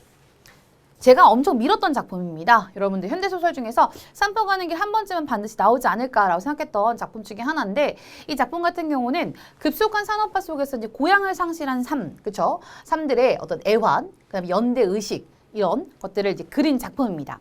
여기서 크게 정씨와 영달과 백화라는 인물이 나오는데 이 인물들이 이제 길에서 만나서 같이 동행하게 되고 그 동행하는 과정에서 서로 어떤 연대의식을 느끼게 되는 그런 과정을 그린 작품입니다. 70년대 겨울이고요. 그래서 선생님 여기 세 인물 나왔죠. 정씨, 영달, 백화. 그래서 근대화 과정에서 농어촌으로 쫓겨나 정처없이 막 떠도는 소외 계층을 대표하는 인물이 바로 이 세 인물이다. 그래서 선생님이 이 소설의 주된 배경이 되는 길, 그렇죠? 만남과 헤어짐이 나타나는 공간에다가 세 사람 사이에 유대감과 연대의식이 형성되는 공간이 또 길이기도 합니다. 왜냐하면 서로 몰랐던 사람이 이 길에서 만나게 되고 서로 살아온 이야기를 하다 보니까 뭐야? 유대감과 연대의식을 느끼고 그러다 마지막 그렇죠. 서로 헤어지는 그것도 역시나 길 위에서였다. 그래서 대화와 행동 묘사를 주로 사용하고요. 여러분들 이 대화와 행동 묘사를 어떻게 우리가 알 수 있느냐? 일단 딱 지문을 봤을 때 큰 따옴표가 많다. 그럼 뭐예요? 아, 인물들의 대화를 통해서 사건이 전개되는구나 라고 생각하시면 됩니다. 그 다음 여운을 남기는 결말 처리 방식이 있어요. 물론 우리 이제 주어진 그 지문 부분에는 이 소설의 마지막 부분은 아니지만 기차가 눈발이 흩날리는 어둠 속으로 사라졌다. 이런 식으로 이 작품이 끝나거든요. 그래서 선생님이 그거 생각해서 한번 정리를 해보았습니다. 그래서 산포 가는 길. 그럼 산포는 어디인가? 미리 말씀드리면 정씨의 고향이에요. 정씨의 이제 고향인데 중요한 건 이 산포라는 곳도 이제 정씨가 떠돌다가 이제 마지막 정착지로 나 이제 고향을 가야지라고 생각했는데 결국 그 마음의 어떤 안식처였던 산포마저 도시화와 근대화 산업화로 변해버렸다는 그 소식을 듣고 정씨가 이제 망연자실하는 그런 과정도 이 주어진 지문 뒷장면에 이어지게 됩니다. 뭐 어쨌든 전체적으로 이런 내용이구나 라는 걸 기억하셨으면 좋겠고요. 12번에 윗글에 대한 설명으로 적절한 거 나왔습니다. 뭐 나왔어요? 표현상의 특징이 나왔고요. 13번. 아 정말 이거 선생님 이런 생각을 했어요. 뭐야 우리 고등부 문제 맞아? 라는 생각을 할 정도로 정말 두 눈을 의심한 문제. 인물이 말한 것이 아닌 것. 찾는 거 구분하는 문제였죠. 그러니까 여러분들이 좀 이렇게 긴장 속에서도 얼마큼 정확하게 잘 읽어 나가느냐 이런 것들을 파악하는 것 같아요. 14번입니다. 가에 나타난 백화의 심정으로 가장 적절한 것 이거 물어봤습니다. 그럼 가 부분 읽고 바로 체크하면 되겠죠.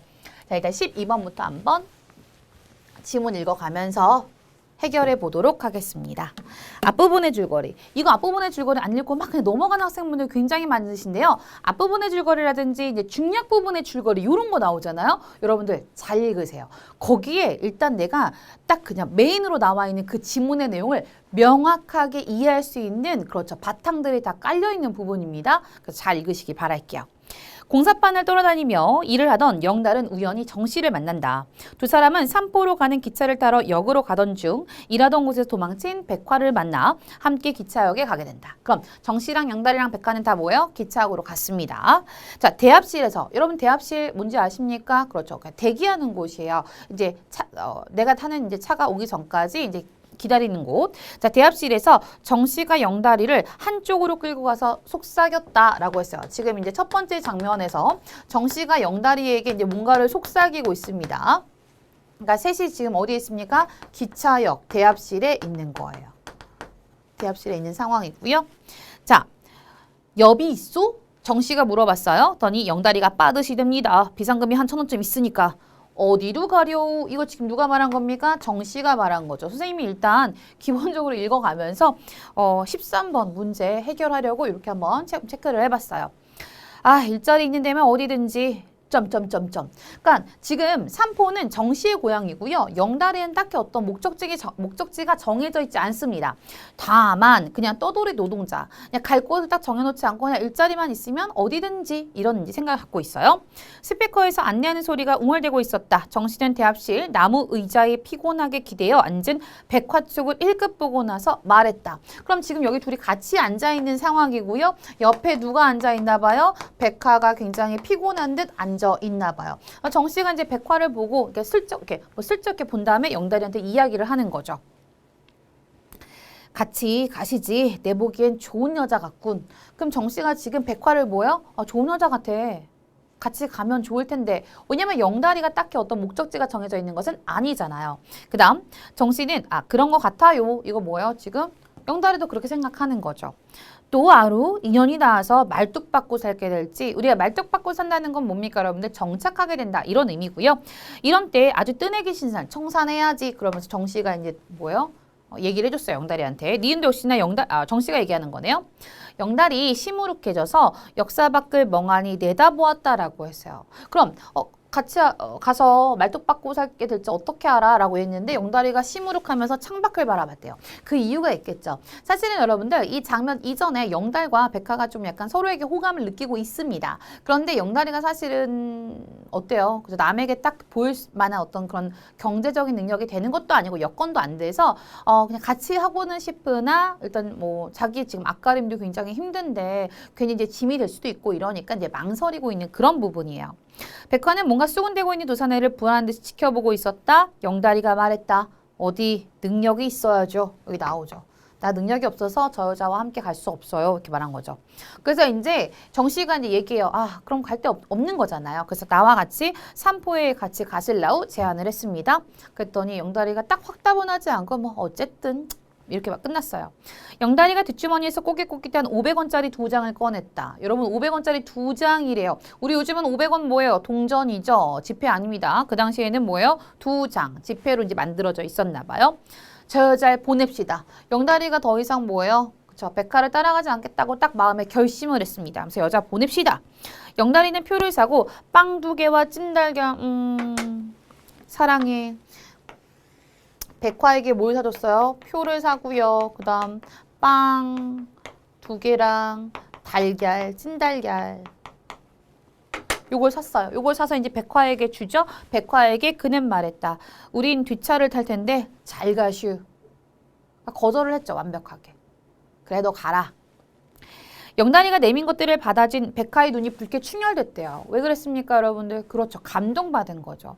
사실은 정말 길에서 만난 생판 모르는 사람이잖아요. 그런데 함께 길을 걸어오면 서로 어떤 유대감도 느끼고 연대의식을 느끼면서 그렇죠. 나를 향해서 이렇게 빵과 달걀과 이런 걸 사주는 그 사람, 그러니까 단순히 꼭 남자의 의미라기보다는 그래서 좀 감사함을 느꼈을 것 같아요.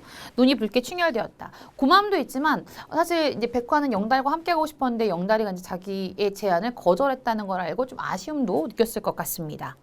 그 여자는 더듬거리며 물었다. 아무도 안 가나요? 동행의 여부를 확인했죠. 우린 삼포로 갑니다. 거긴 내 고향이요.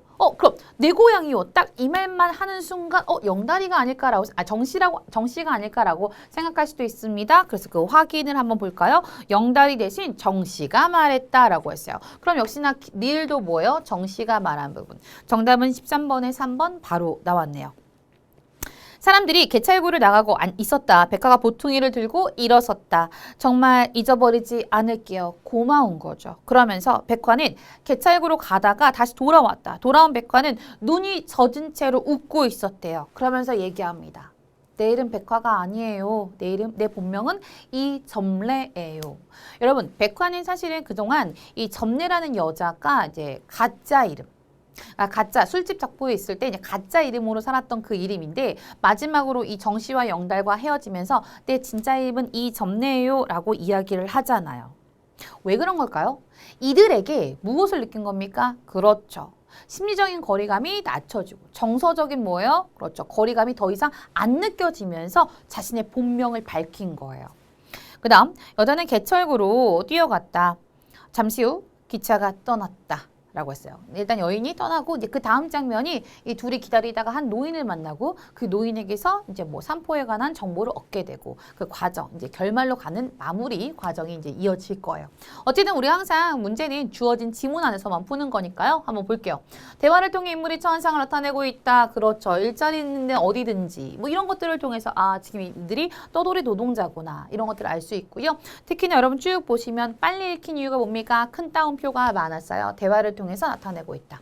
외양 묘사, 일단 영웅적 인물도 없고요. 특히나 여러분들 이 외양 묘사에서 외양 묘사라는 게 뭡니까? 겉모습을 마치 눈에 보이게 표현해 준다는 거예요. 그럼 우리가 이 주어진 지문을 읽고 아 백화는 이렇게 생겼고 영달이는 이렇게 생겼고 이거 딱 이미지 그려집니까? 안 그려집니다. 안 그려진다는 건 뭡니까? 그렇죠. 인물들의 외양 묘사가 없었다.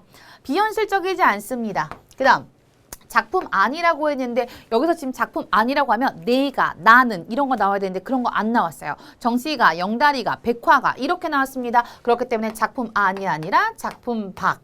3인칭 서술자고요. 이 3인칭 서술자가 인물들과 그다음 사건에 대해서 다 이야기를 해주고 그들의 심리까지도 이야기해주고 있습니다. 그래서 3인칭 전지적 작가 시점이다 라는 것 우리 정리할 수 있었어요. 그래서 서술자를 통해서 서로 에이 불신하는데 막 빵 사주고 달걀 아니죠. 그렇죠. 그래서 마지막까지 자기의 최선을 다해서 마음을 표현했고 그 표현해준 마음을 백화도 고마움을 느끼고 자신의 본명을 밝히고 떠나게 되지요. 정답 몇 번? 1번이 되겠습니다. 자, 그 다음 문제 보도록 할게요. 13번입니다. 이거 이미 우리 풀었습니다. 누구? 정씨의 말이 아닌 것이라고 했을 때 영달이 혼자 말한 거 어느 부분입니까? 디귿이니까 정답 3번. 뭐 특별한 해설이 필요 없을 거라 생각합니다. 그 다음 14번입니다. 윗글에 이제 가에 나타난 백화의 심정입니다. 우리 마지막 부분이었는데요. 기차역을 떠나게 돼서 억울해하고 있는 거 아니고요. 두 사람과 헤어지는 것을 아쉬워하는 것. 그렇죠. 사실은 이제 뭐 아쉬움도 있겠고 고마움도 있겠고 여러 복합적인 감정이겠죠. 아, 저들도 나와 같이 이렇게 뭔가 소외되고 떠돌아다니면서 그렇게 힘든 삶을 살아가고 있구나. 어떤 그런 거에 대한 서로에 대한 응원일 수도 있고요. 그러면서 그 과정에서 같이 걸어오고 중간에 이제 서로에 대한 이야기를 하면서 뭔가 연대 의식을 느꼈겠죠. 유대감. 기차가 아직 도착하지 않아 언짢아하고 있는 거 아니고요. 이름을 속인 것을 들키지 않아 안도하고 있는 거 아니죠. 오히려 뭐요? 나 이 동네예요. 라고 이제 본명을 밝히게 됐죠. 정답은 2번입니다. 새로 나온, 그러니까 다시 말해 새로운 작품이 등장했지만 전혀 문제는 어렵지 않았다. 여러분들이 주어진 어떤 그 지문 부분만 해도 명확하게 봤다면 충분히 다 해결할 수 있는 그런 문제였다라고 생각을 합니다. 자, 이렇게 선생님이 현대 소설까지 마무리 지었고요. 이제는 드디어 고전시가 들어갑니다. 전 고전시가 조금 어려운 거 나올 줄 알았어요. 그쵸? 뭐 예를 들면 많은 학생들이 좀 어려워하는 뭐 관동멸곡이라든지 뭐 삼이인곡이라든지 송미인곡이라든지 이런 것들을 예상을 했었어요. 그리고 그런 것들을 좀 더 여러분들이 잘 준비하셔서 고득점을 맞았으면 좋겠다라고 생각했는데 아니나 다를까 윤선도의 오후가가 나왔습니다. 이 윤선도의 오후가는 사실은 이제 고등 과정에서만 다루어지고 있는 작품은 아니고요. 중등 과정에서 다루어지고 있습니다. 제가 이제 생각할 때 이제 출제 이제 측에서 2015 교육과정이 반영된 첫 시험이었기 때문에 일단은 처음부터 그쵸 어려운 걸로 턱하니 나는 게 아니라 보통 이런 게 있는 것 같아요. 교육과정이 바뀌고 나면은 이런 게 있습니다. 교육과정이 바뀌고 나면은 일단 바뀐 다음에 가장 기본적이고 그 다음에 누구나 알아야 될 그런 작품들 위주로 이제 시험을 출제가 돼요. 그러다가 이제 교육과정이 바뀌기 다 직전에 보면은 계속 똑같은 것들을 낼 수 없으니까 계속 조금 더 더 멀리 보면서 더 폭넓은 작품들을 내는 경우가 많습니다. 그래서 저희 보시면 여러분들 기출문제를 보시면 2021 그 새로운 이 뭐랄까 시험보다 이전의 시험들이 조금 더 난이도가 훨씬 더 높고 어려웠다라고 생각하실 수도 있을 만큼 여러분들 이번 시험 같은 경우는 굉장히 새로운 작품이지만 정말 고등 과정이라면 기본적으로 누구나 한 번쯤은 봤던 그런 작품들이 등장을 했다라는 것 알아주셨으면 좋겠습니다. 물론 이러한 경향이 2회까지는 쭉 지속이 될 거라고 보지만 앞으로 고전 같은 경우는 이렇게 윤선도의 오우가보다는 조금 더 난이도 있는 작품이 출시되지 않을까라는 생각을 해봅니다.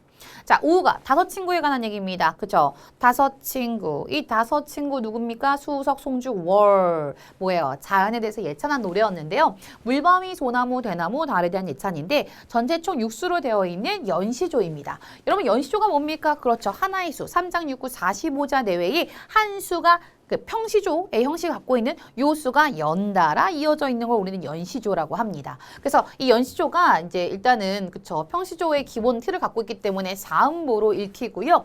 우리 이제 시험에서는 1수, 2수, 4수만 제시가 되어 있고 나머지 3, 5, 6은 출제되지 않았습니다. 그래서 선생님이 물론 우리가 이제 기출 한 번씩 풀어봐야 되니까 이렇게 지문에서 나와 있는 부분에 대한 것만 한번 정리를 좀 해봤고요. 그래서 표현상의 특징도 우리가 한번 들어가서 보면서 살펴보도록 하겠습니다.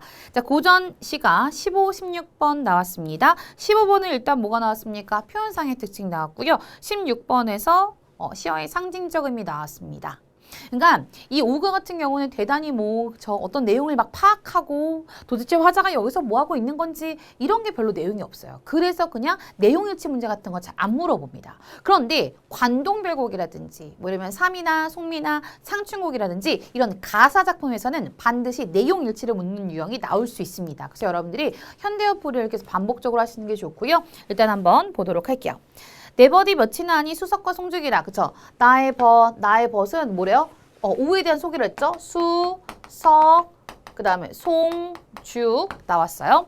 수석과 송죽이라. 내 벗이 몇이나 하니? 내 벗이 몇이니? 라고 물어보면 나는 수석, 송죽이라고 말할 거야. 문답법. 묻고 답하고 있지요. 동산에 달 오르니 그덕 반갑구나 라고 했어요. 달까지 있대요. 그럼 뭐요? 다섯 친구 이렇게 나와 있죠. 그 다음 두어라. 이 다섯 밖에 또 더하여 무엇하리? 이 다섯 밖에 또 더하여 무엇하리? 더할 필요가 있다 없다? 없다. 그럼 뭡니까? 어디 있습니까? 아 여기 안 나와 있는데 일수에서 성리법이 있었네요. 그쵸? 또 더하여 무엇하리? 더할 게 없어. 그러면서 이 오에 대한 소개를 하면서 여기서 지금 화자가 뭐 느끼고 있습니까? 안분지종 느끼고 있습니다.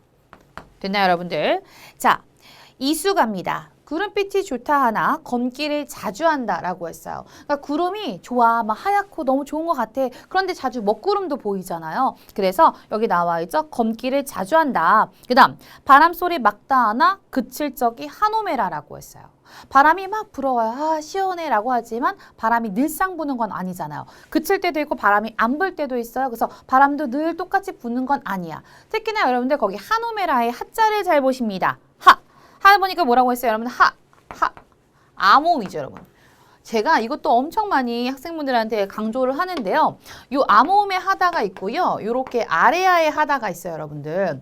요 아래아의 하다가 두의 의미라면 요 암호음의 하다는 뭐예요 여러분들? 많다의 의미라는 것도 여러분들이 잘 기억해 두시면 도움이 되실 것 같아요. 그래서 그칠 적이 많구나. 좋고도 그칠리라고 했어요. 자, 좋고도 나 이거 참 좋아. 이 좋고 아니고요. 자, 중세고에서 좋다라는 건 뭐냐면 깨끗하다, 맑다 이런 의미예요. 그래서 맑고 깨끗하면서 그칠 적이 없대요. 늘 한결같은 것이 바로 뭐밖에 없대요? 물뿐인가 하노라. 쌤이 그래서 구름과 바람, 자연물이긴 하지만 이 구름과 바람은 늘 변해. 하지만 뭐예요? 맑고 깨끗하면서도 그칠 적이 없죠. 그쵸? 물은 뭐예요? 끊임없이 흐르잖아요. 그래서 불변성, 물의 불변성에 대해서 노래했다. 물의 영원성. 그래서 변하지 않는 어떤 이상적인 선비의 모습을 이런 물의 속성을 가지고 와서 이야기했다는 것. 자, 이제 4수 갈게요. 더우면 꽃 피고 추우면 잎 지거늘이라고 했어요. 여러분들. 그쵸? 꽃 폈다가 지죠. 잎도 져요. 그쵸? 어떻게 보면 굉장히 시세, 그러니까 세상의 흐름, 시류에 따라서 막 변하는 그런 대상들을 이렇게 표현을 했어요. 순간적인 대상이고요. 소라, 소나무야. 그쵸? 소나무입니다. 그쵸? 소나무야. 너는 어찌 눈서리를 모르느냐라고 했어요. 너라고 표현했어요. 소나무를 너라고 표현했다는 건 결국 무슨 말입니까, 여러분들? 그렇죠. 자연모를 의인화했고요. 그다음 넌 어찌 눈서리를 모르니라고 했으니까 눈서리는 이 소나무에게 닥친 고통과 시련, 뭐 시련과 고난 이렇게 볼 수 있겠죠. 모르난다. 모르는구나. 모르느냐. 구천의 불휘 고든 줄이라고 했어요. 구천. 땅속 깊은 밑바닥에 뿌리가 고든 줄. 그러니까 너의 소나무의 뿌리가 고든 줄을 근로하야 하노라. 그것으로 그죠? 나는 알 수 있다. 어떤 걸 알 수 있대요? 눈서리가 와도 소나무는 늘 언제나 푸릇푸릇하잖아요. 그 모습을 보고 아, 넌 정말 땅속 깊은 곳에 뿌리를 아주 그냥 곧게 내었구나. 난 그걸 너의 어떤 사시사철 그런 푸른 잎에서 그거를 알 수가 있어. 그러면서 이 소나무의 뭐예요? 지주와 절개, 영원성, 뭔가 긍정적인 어떤 가치들에 대해서 노래를 했습니다. 그래서 여기 보면 이제 대조적인 시어 있었고요. 그 다음에 의인화해줬고요. 1수에서 문답법과 서리법 나왔고요. 일단 선생님이 1, 2, 4수에서 나왔던 것들 한번 이렇게 좀 살펴봤고요. 문제 바로 들어가도록 합니다. 여러분 윤선도 선생님 말했어요. 고전 시가에서 뭐예요? 정말 정철과 함께 거의 3대장 중에 한 명이다라는 것. 그래서 우리가 보통 고등 과정에서 정철, 윤선도 이런 어떤 작가들의 작품은 명확하게 잘 보셨으면 좋겠고요. 윤선도의 대표적으로 만응이라든지 그다음에 오우가 이런 것들은 좀 잘 살펴볼 필요가 있다. 자, 윗글에 대한 설명으로 가장 적절한 것이라고 했습니다. 사실 얘가요, 여러분들 어떤 내용적인 걸 묻는 게 아니라 시조의 형식을 묻는 거였어요. 그렇죠? 갈래상 특징. 저 갈래상 특징 오랜만에 나와서 굉장히 좀 설렜습니다. 선생님이 고전시가 하면서도 그랬지만 각 영역별로 시, 소설, 뭐 예를 들면 뭐 극갈래, 희곡이나 시나리오 이렇게 각 갈래별의 특징을 명확하게 키워드를 기억해 주시면 참 좋다라고 말씀을 많이 드렸는데 자, 여러분 후렴구가 있습니다. 그리고 여기 삼음보가 있고요. 자, 우리가 고전시가 같은 경우는 여러분들 고대가요부터 시작해서 보통 향가 배웠었고요. 향가에서 그 다음 작품 이제 고려가요 많이 배웁니다. 고려가요 배우고 그다음에 시조 배우고요. 물론 중간에 뭐 한시도 있곤 하지만 어쨌든 시조 배우고 이제 가사를 배우게 되는데 이 중에서 이렇게 후렴구, 그 다음에 3, 3, 2조의 삼음보의 유격을 가진다라고 해서 선생님이 고려가요 3분후 항상 기억하라고 말씀을 드린대요. 얘는 고려가요. 그리고 얘도 고려가요. 그러니까 선생님이 지금 말씀드리는 건 100%라기보다는 일반적인 특징이 그렇다는 겁니다. 그래서 여러분들 고려가요 하면 떠오르는 거 뭐예요? 3분후 기억하시면 좋습니다. 삼음보, 분연체, 후렴구. 특히나 이 분연체라는 건 뭐냐면 연이 나눠져 있다라고 생각하시면 되겠고요. 이런 고려가의 대표적인 작품에는 뭐가 있습니까, 여러분들? 뭐 석양별곡이라든지 뭐 가실이라든지 그다음 우리 고등학교 이제 그 저희 시험 범위에서 가장 많이 나왔던 그리고 한 번쯤은 다시 한번 등장할 만한 작품은 바로 청산별곡이라는 것 이렇게 기억하시면 되겠습니다. 정답은 2번이죠. 종장의 천음보를 삼음절. 그럼 여러분들이 많이 질문하는 것 중에 하나가 뭐냐면 이런 거예요. 종장, 음보, 음절 이런 어떤 어휘의 개념을 몰라서 뭐더라 막 생각을 하시는데 오늘 이 시간을 통해서 정리해 드립니다. 일단 3번에 기승전결의 4단 구조로 내용을 전개하고 있는데 보통 이 기승전결은요 한문으로 쓴 시라고 해서 한 시의 어떤 구성입니다. 그러니까 시상전개 방식 중에 하나인데 이건 꼭 한문으로 쓴 시에만 그런 것이 아니라 오른쪽에 보이는 줄글에서도 이런 기승전결의 방식이 쓸 수 있습니다. 쓰일 수 있어요. 아니나 다를까 우리 옆에서 나왔던 그 정약용의 수호제기가 바로 이 기승전결의 4단 구조로 이루어지고 있는 글입니다. 조금 이따가 좀 확인을 해볼 거고요. 그래서 종장이라는 건 무엇이냐? 자, 우리 시조는 보통 이렇게 세 줄로 이렇게 쓰게 된단 말이에요. 첫 번째 오는 걸 우리는 초장이라고 하고요. 중간에 오는 걸 중장이라고 하고 마지막에 오는 걸 종장이라고 합니다. 그래서 이렇게 세 개를 붙여서 3장 이렇게 되고요.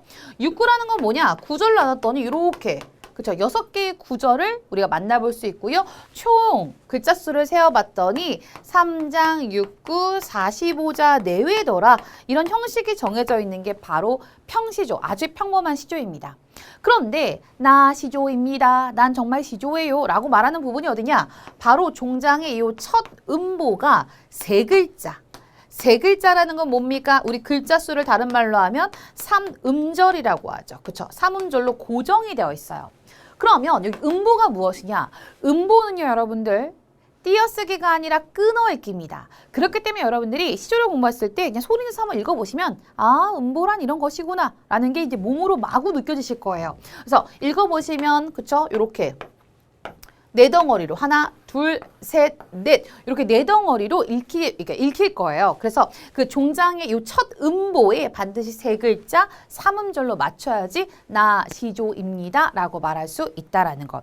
하지만 여러분들 100% 모든 문학이나 국어에 나온 개념들은 100% 수학적으로 딱딱 떨어지는 건 아닙니다. 그러니까 예를 들면 뭐 332조의 기본으로 한 삼음보라고 하지만 어떤 작품 같은 경우는 333조인 경우도 있어요. 고려가요에. 그러니까 여러분들 이런 것들이 있기 때문에 선생님 왜 이거는 332조가 아니라 333조인데 고려가요죠? 이렇게 생각하지 마시고요. 일반적으로 그렇다는 것. 요거 한번 말씀드리면서 제가 요거 하나 더 말씀드리고 싶어요. 조라는 게 나왔잖아요. 조도 여러분들 뭐예요? 글자 수입니다. 그래서 세 글자 두 글자, 그러니까 세 글자 두 글자가 그렇죠. 세 번 끊어 읽혀가지고 삼음보, 332조 삼음보 이렇게 기억하시면 되겠습니다. 정답 몇 번? 네, 2번이었고요. 다음 16번 우리 시어의 의미 한번 살펴보도록 합니다. 자, 기억 내용 중에 다음에서 설명하고 있는 자연물로 적절한 것이라고 했습니다. 이 작품은 자연물에서 사대부들이 추구하던 윤리적 가치를 발견하고 이들을 그렇죠. 예찬하는 마음을 노래하고 있다. 단순히 보면 자연을 막 너무 좋아, 자연 친화적이고 자연 예찬하는 것 같지만 이 작품 같은 경우는 자연 친화보다는 자연 친화적인 어떤 태도도 있지만 그 자연의 모습에서 이 사대부인 화자가 무엇을 추구하고 있는가 이런 것들도 파악하실 수 있어야 됩니다. 그럼 적절한 것이라고 했는데 기억의 구름이고요. 예, 구름이었어요. 구름 그리고 니은이 바람이었고요. 그 다음 디귿과 리을 봤더니 디귿이 물이었고 마지막이 잎이었네요. 그럼 여기 보면 구름이랑 바람 뭐예요? 그쵸? 뭐 좋은데 검기를 자주 하고 바람도 좋은데 어떻습니까? 그렇죠. 그칠 적이 많고 잎은 떨어지고 항상 변하지 않는 건 물밖에 없구나 라는 얘기를 했잖아요. 그렇기 때문에 정답 몇 번? 3번입니다.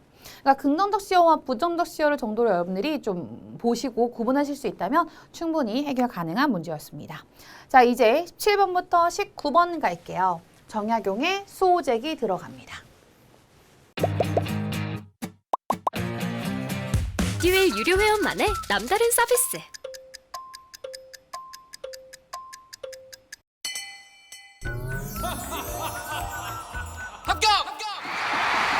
합격하고 돈도 받는 혜택. 오직 에듀윌 유료 회원에게만. 에듀윌. 무료 합격! 저 이 작품도 사실 미뤘습니다. 네.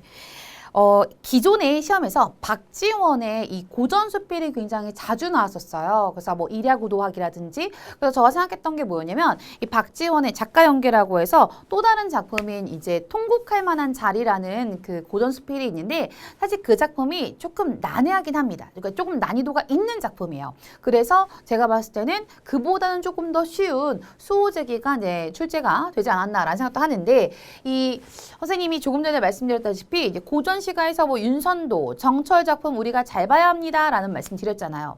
그런 것처럼 고전수필에서는 정약용, 이규보, 그 다음에 뭐 박지원 이런 어떤 대표적인 작가들의 작품을 좀 주요하게 여러분들이 보시면 도움이 되시리라 생각합니다. 자, 정약용의 수호제기는 수호제, 나를 지키는 집에 대한 기록을 한 글이다. 그래서 여기 보면 수호제기라고 되어 있잖아요. 여러분들 그렇죠? 수호제에 대해서 기록한 이야기라고 생각하시면 됩니다. 그래서 나를 지키는 것이 중요하다. 근데 여기서 난데 여러분 여기 볼게요. 여기 뭐로 나와 있어요? 큰 따옴표 이렇게 있어요. 이 나에도 우리가 여러 가지 나가 있잖아요. 본질적인 나도 있고 현상적 나도 있고 이런 이야기를 이제 이 글을 통해서 우리가 확인할 수 있고요. 자, 여기 보면은 지금 윗글의 갈래에 대한 설명 이제 또 한번 나왔고요. 18번에 가히 내용을 고려할 때 기억 내용 중 성격이 다른 것. 그러니까 어떻게 보면 이번 시험 전체적으로 봤을 때 약간 세 개와 한 개, 3대1로 약간 가르는, 긍정과 부정으로 나누는, 아까도 우리 정씨가 한 말과 영달이 한 말 나누는 어떤 이렇게 그냥 간단하게 조금 나누는 그런 문제 유형들이 만출제가 됐다라는 걸 볼 수 있었습니다. 19번에 글쓴이의 주된 관점이요. 그럼 글쓴이의 주된 관점을 묻는 건 결국 뭡니까? 이 글의 주제가 무엇이냐라고 묻는 거예요. 그럼 이 글의 주제는 무엇인가? 뭔가요? 딱 나왔죠. 나를 지키는 것이 중요하다. 나를 잘 지켜야 된다. 뭐 이런 얘기가 바로 주제가 되겠죠. 그래서 우리가 주어진 지문 한번 살펴본 다음에 문제 한번 보고 또 정리된 것도 한번 살펴보도록 하겠습니다. 소재, 이제 기예요. 다시 말해 이제 글을 시작하는 그 부분인데요. 자, 소재, 즉 나를 지키는 짐은 큰형님이 자신의 서재에 붙인 이름이다. 그래서 큰형님이 자기 서재에다가 수호재라는 이제 그 이름을 붙인 거예요. 나를 지키는 집이라고. 나는 처음에 그 이름 보고 의아하게 여겼어요. 의문이 생긴 거죠. 아니 내가 도망갈 것도 아니고 내가 난데 왜 나를 스스로 지켜야 되냐. 보세요, 여러분들. 나를 지킨다는 게 누군가의 어떤 뭐 위협으로부터 날 보호할 거야. 이런 의미가 아니라 진짜 나를 지키는 집이에요. 그래서 나와 단단히 맺어져 서로 떠날 수 없기로 나보다 더한 게 없다. 그러니까 이 글쓴이가 생각할 때는 어떻게 했습니까? 나는 내가 난데 누가 나를 훔쳐가? 라고 생각을 한 거예요. 그래서 의아하게 여겼습니다. 비록 지키지 않는다 한들 내가 어디로 갈 것인가? 이상한 이름이다. 라고 생각했다. 자, 여기 볼까요? 자, 이 작품의 전체적인 전개를 보면 이렇게, 그쵸? 의문, 수호의 의미를 이해하지 못했어요. 왜 큰형님은 서재에다가 수호재라는 그쵸? 이름을 지었을까? 그거에 대한 의문을 갖게 됩니다. 자, 두 번째 갈게요. 장기로 귀양 온 후라고 했어요. 그럼 뭔가 글쓴이가 귀양을 가게 됩니다. 정약용이 귀양을 가는데 이제 장기도라는 어떤 그 지역에 귀양을 갔어요. 이 부분이 바로 이제 승인데요. 나는 홀로 지내며 생각이 깊어졌는데 어느 날 갑자기 이러한 의문점에 대해서 환히 깨달을 수 있었다. 자, 처음에 의문을 가졌던 게 귀향을 와서 그렇죠. 깨닫게 되었다라는 얘기였어요. 그 깨달음에 대한 이야기 이어갑니다. 나는 벌떡 일어나 다음과 같이 말했대요. 천하 만물 중에 지켜야 할 것은 오직 나뿐이다. 자기가 깨닫고 나니까 그래, 천하 만물 중에 지켜야 할 건 오직 뭐야? 나야. 나. 자, 선생님이 소호재기 공부하면서 여러분들한테 살짝 그런 팁들을 드렸습니다. 여러분들 이렇게 작은 따옴표가 들어가 있는 나가 본질적 자아입니다. 이런 말씀을 드렸어요. 그러니까 본질적 자아를 지키는 것이 중요하다라는 얘기를 이렇게 해준 거예요. 나뿐이다. 내 밭을 치고 도망갈 사람이 있겠는가? 여기 볼까요, 여러분들? 보세요. 지켜야 하는 건 나고요. 지키지 않아도 되는 것들에 대해서 쭉 이제 이야기를 합니다. 첫 번째가 뭐 나왔어요? 내 밭을 치고 도망갈 사람이 있겠는가? 그러니 밭은 지킬 필요가 없다. 아, 밭은 지킬 필요가 없어. 그 다음 두 번째. 내 집을 지고 달아날 사람이 있겠는가? 그러니 집을 지킬 필요가 없다. 여기 집 나왔죠. 그 다음 내 동산에 꽃나무와 과실나무를 뽑아갈 수 있겠는가? 뭐 뽑아야 가려면 갈 수도 있겠지만 어쨌든 네, 이렇게 나무 뿌리는 땅속 깊이 박혀 있다. 내 책을 훔쳐가서 없애버릴 수 있는가? 성현의 경전인 세상에 널리 퍼져 물과 불처럼 흔한데 너 물불처럼 흔다는 건 여기저기 흩어져 있다는 얘기예요.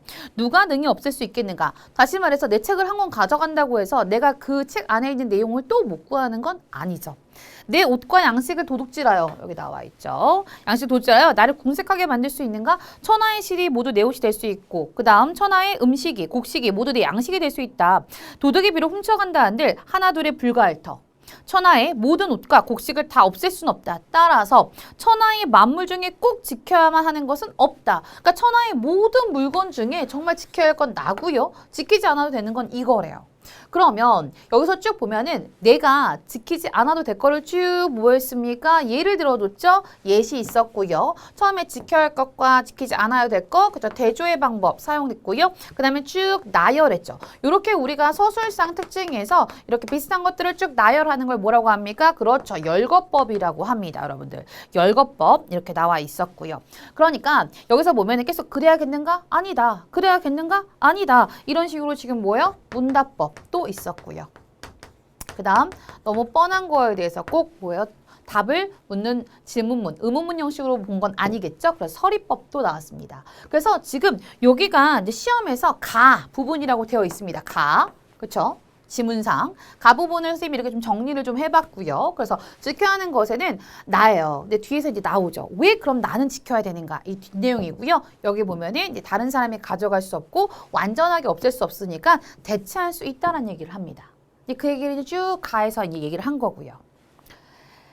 자, 그러나 유독 이 나라는 것은 그 성품이 달아나기를 잘하며 출입이 무상하다. 여기 나와 있죠, 여러분들. 아주 친밀하게 붙어있어 서로 배반하지 못할 것 같지만 잠시라도 살피지 않으면 어느 곳이든 가지 않는 곳이 없다. 그렇죠. 이르면 나의 어떤 가치관이 있었어요. 그런데 누군가 나한테 와가지고 나한테 아주 큰 돈을 준대. 그러면서 이익으로 유혹하면 떠나가고 그렇죠? 아주 큰 돈을 하면서 막 날 유혹해요. 그러면 거기에 혹해가지고 나의 어떤 가치관을 잃고 거기를 따라갈 수도 있고 위험과 재앙으로 겁을 줘요. 막 나를 막 이렇게 그렇죠? 그렇게 나한테 뭔가 너무 무서워. 나에게 공포를 안겨줘. 그러면 뭐야? 또 무서워가지고 나의 어떤 그런 가치관을 잃을 수도 있고 질탕한 음악 소리만 들어도 떠나가고 그러니까 예를 들면 이제 좋은 음악을 듣고 뭐야 거기에 홀린다. 그러니까 이런 느낌이겠죠. 미인의 예쁜 얼굴과 요염한 자태만 봐도 떠나간다. 그런데 한 번 떠나가면 돌아올 줄을 몰라. 붙잡아 만류할 수가 없다. 그러므로 천하만물 중에 잃어버리기 쉬운 것으로는 나보다 더한 것이 없다. 그러니까 뭐요? 가장 잃어버리기 쉬운 건 나야 라는 얘기를 하는 거죠. 그러니 꽁꽁 묶고 자물쇠로 잠가 나를 굳게 지켜야지 않겠는가? 그럼 여기서 진짜 나를 막 꽁꽁 묶고 자물쇠를 뭐 잠궈야 된다라는 게 아니죠. 끊임없이 뭐 하라는 얘기입니까 여러분들? 자기 수양을 하는 것이 중요하다. 자기 수양을 통해서 자신의 본질적 자아를 지키는 것이 너무너무 중요하다 이런 얘기를 한 거예요. 그래서 여기서 쭉 밑에 부분도 역시나 뭐요? 비슷하게 열거와 예시의 방법 나왔었고요. 그 다음에 또 서리법도 나왔죠. 마지막에 나를 굳게 지켜야지 않겠는가? 서리법 나왔습니다. 그래서 전체적으로 이 작품 이제 뒷부분에도 더 나와 있는데요. 내용이 이제 앞부분까지만 딱 이제 우리 시험에서는 출제가 됐습니다. 그래서 작가가 일단 처음에 뭐 했어요? 그렇죠. 글 쓰니까 이제 의문을 가져요. 우리 그녀님이 왜 소호제란 이름을 그쵸 지었을까? 이제 의문을 갖고요. 경험을 합니다. 장계에 와서 기억을 해보니까 번떡 일어나면서 맞아. 내가 천하만물 중 지켜야 할 건 나뿐이야. 그러면서 이제 그 깨달음, 나를 지키는 것의 중요성이 이제 뒤에 이어집니다. 그런데 내가 왜 왜 나를 지켜야 되는지, 왜 본질적 나를 지키기 위해서 해야 되는지를 그 근거가 뭐요? 가에서 따르륵 하고 나온 거잖아요. 그래서 이렇게 한번 정리를 해봤고요. 그럼 이제 17번 한번 들어가도록 합니다. 윗글의 갈래에 대한 설명으로 적절한 것이라고 했습니다. 여러분, 이 글의 갈래는 그쵸? 교술 갈래, 다시 말해 고전 수필입니다. 제가 이 문제를 보고 그냥 단순히 갈래의 특징을 묻는 문제라고 볼 수도 있겠지만 이 포인트에서 제가 2015 교육과정의 그 방향을 잠깐 말씀을 드릴게요. 과거의 시험에선 그냥 뭐 소설이다, 뭐 시다, 뭐 이렇게 되는데 자, 우리가 2015 교육과정에서는 문학을 크게 4갈래로 나누게 됩니다. 그 첫 번째 갈래가 서정 갈래. 그러니까 여러분들은 서정 갈래를 그냥 시문학이라고 생각하시면 되고요. 그 다음 두 번째가 서사 갈래예요. 그럼 서사 갈래의 대표적인 갈래 뭡니까? 소설 이렇게 생각하시면 되고요. 그 다음 이번 시험에 이제 출제된 교술 갈래라고 해서 보통은 여러분들이 그 수필이라고 생각하시면 돼요. 어떤 작가가 자신의 경험을 바탕으로 깨달음을 전달해주는 갈래가 교술 갈래고요. 마지막이 바로 극갈래입니다. 그럼 극갈래에는 뭐가 있습니까, 여러분들? 희곡과 그 다음 시나리오라고 볼 수 있겠죠. 그런데 제가 이 보기 선지를 보면서 그러니까 선지 구성을 봤더니 딱 요것들을 물어보는 것들 같더라고요. 왜냐하면 너무나 간단하게 각각의 대표적인 특징만 물어봤거든요. 행과 연으로 구분하는 건 그렇죠. 서정갈래. 그래서 뭐예요? 시에 해당하겠죠. 글쓴이의 경험과 깨달음을 전달한다. 그렇죠. 경험이라는 말 굉장히 중요합니다. 어디에서? 수필에서. 등장인물 대사와 행동이라고 했습니다. 대화 아니고 대사예요. 그럼 이거 뭐예요? 극갈래가 되겠죠. 이 극갈래의 대표적인 거 뭐 있다고요? 희곡과 시나리오 이렇게 볼 수 있습니다.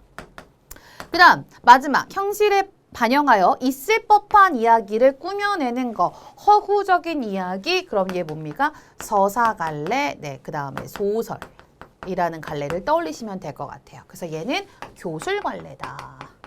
이렇게 보면 될 것 같습니다. 그래서 여러분들이 이제 고1 과정의 그 교과서 혹은 시험범위에 해당하는 것들을 보면 문학을 더 이상 딱딱 나오는 게 아니라 문학에 딱 한 단원 그런 다음에 웬만한 모든 출판사에 다 뭐야? 서정갈래, 서사갈래, 극갈래, 교술갈래를 딱 나눠가지고 각 갈래의 특징과 대표적인 작품들을 통해서 그 갈래의 특징을 우리가 체크해 볼 수 있는 그런 교육 과정이 다 수록되어 있습니다. 그래서 여러분들이 이런 부분들도 한번 체크해 주시면 좋을 것 같습니다. 자, 이제 18번 가겠습니다. 가의 내용을 고려할 때 기억, 리을주, 성격이 다른 하나. 뭐야, 외톨이를 골라라. 이런 얘기죠. 3대1. 3대1 문제 굉장히 많았습니다, 여러분들. 그쵸? 그럼 기억부터 볼까요? 기억 봤더니 오직 나. 에이, 정답 딱 나왔네요. 역시나 몇 번? 1번입니다. 그쵸. 지켜야 될 게 나밖에 없잖아요. 그럼 나머지 니은, 디귿, 리을은 다 뭐요? 지키지 않아도 될 것이었으니까 정답은 1번. 그 다음 이제 19번을 한번 가보도록 하겠습니다. 19번 갔더니 윗글에 드러난 글쓴이의 주된 관점이라고 해서요. 주된 관점 결국 뭐 묻는 겁니까? 그렇죠. 주제가 뭐냐? 이거 물어본 거예요. 나는 나와 맺어져 있어 떠날 수 없다라고 했어요. 아니요. 떠날 수 있다라고 했어요. 여러분 이 1번이 굉장히 매력적인 오답이긴 했습니다.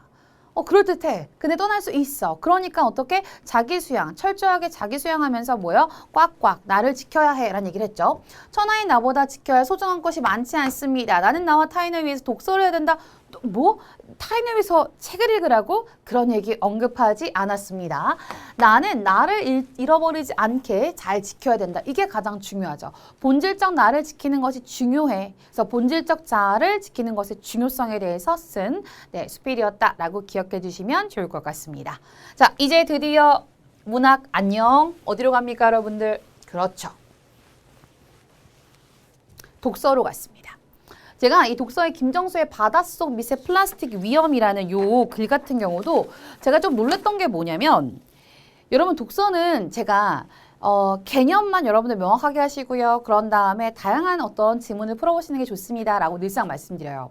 왜냐면 문학은 어떤 특정 작품이 있잖아요. 그래서 그 작품을 미리 공부하면 내가 이제 시험에서 내가 아는 작품 나오면 아싸 이렇게 되는데 독서 같은 경우는 너무 방대한 양의 글이 있기 때문에 그리고 이 방대한 양이 어떤 작품으로 딱 제시된 것만 출제되는 게 아니라 뭐 예를 들면은 그 교육과정에는 모든 여기저기에 있는 어떤 그 글들을 다 갖고 와서 지문으로 출제하는 경우가 많습니다. 그래서 이 독서 같은 경우는 딱히 어떤 작품을 미리미리 공부하는 게 도움이 된다는 어떤 그런 게 없어요. 다시 말해서 약간 어떤 작품적으로 공부하기에는 애매모호한 영역이다. 그래서 제가 항상 말씀드리죠. 여러분 독서 보실 때 지문 꼼꼼하게 읽으시고요. 문단 꼭 나누시고요. 그리고 평소에 읽을 때 그쵸 열심히 꼼꼼하게 읽는 연습 꼭 하셔야 되고요. 어휘 나올 때마다 그냥 넘어가지 마시고 한 번쯤은 꼭 체크해 주세요. 이런 말씀 드리거든요. 그런데 바닷속 미세 플라스틱의 위험. 제가 이제 기본서에 우리가 이제 연습하는 문제에 들어가 있던 지문이었는데요. 그래서 너무 반가웠어요. 그래서 어떤 걸 한번 묻고 있는지 일단 유형부터 살펴보도록 합니다.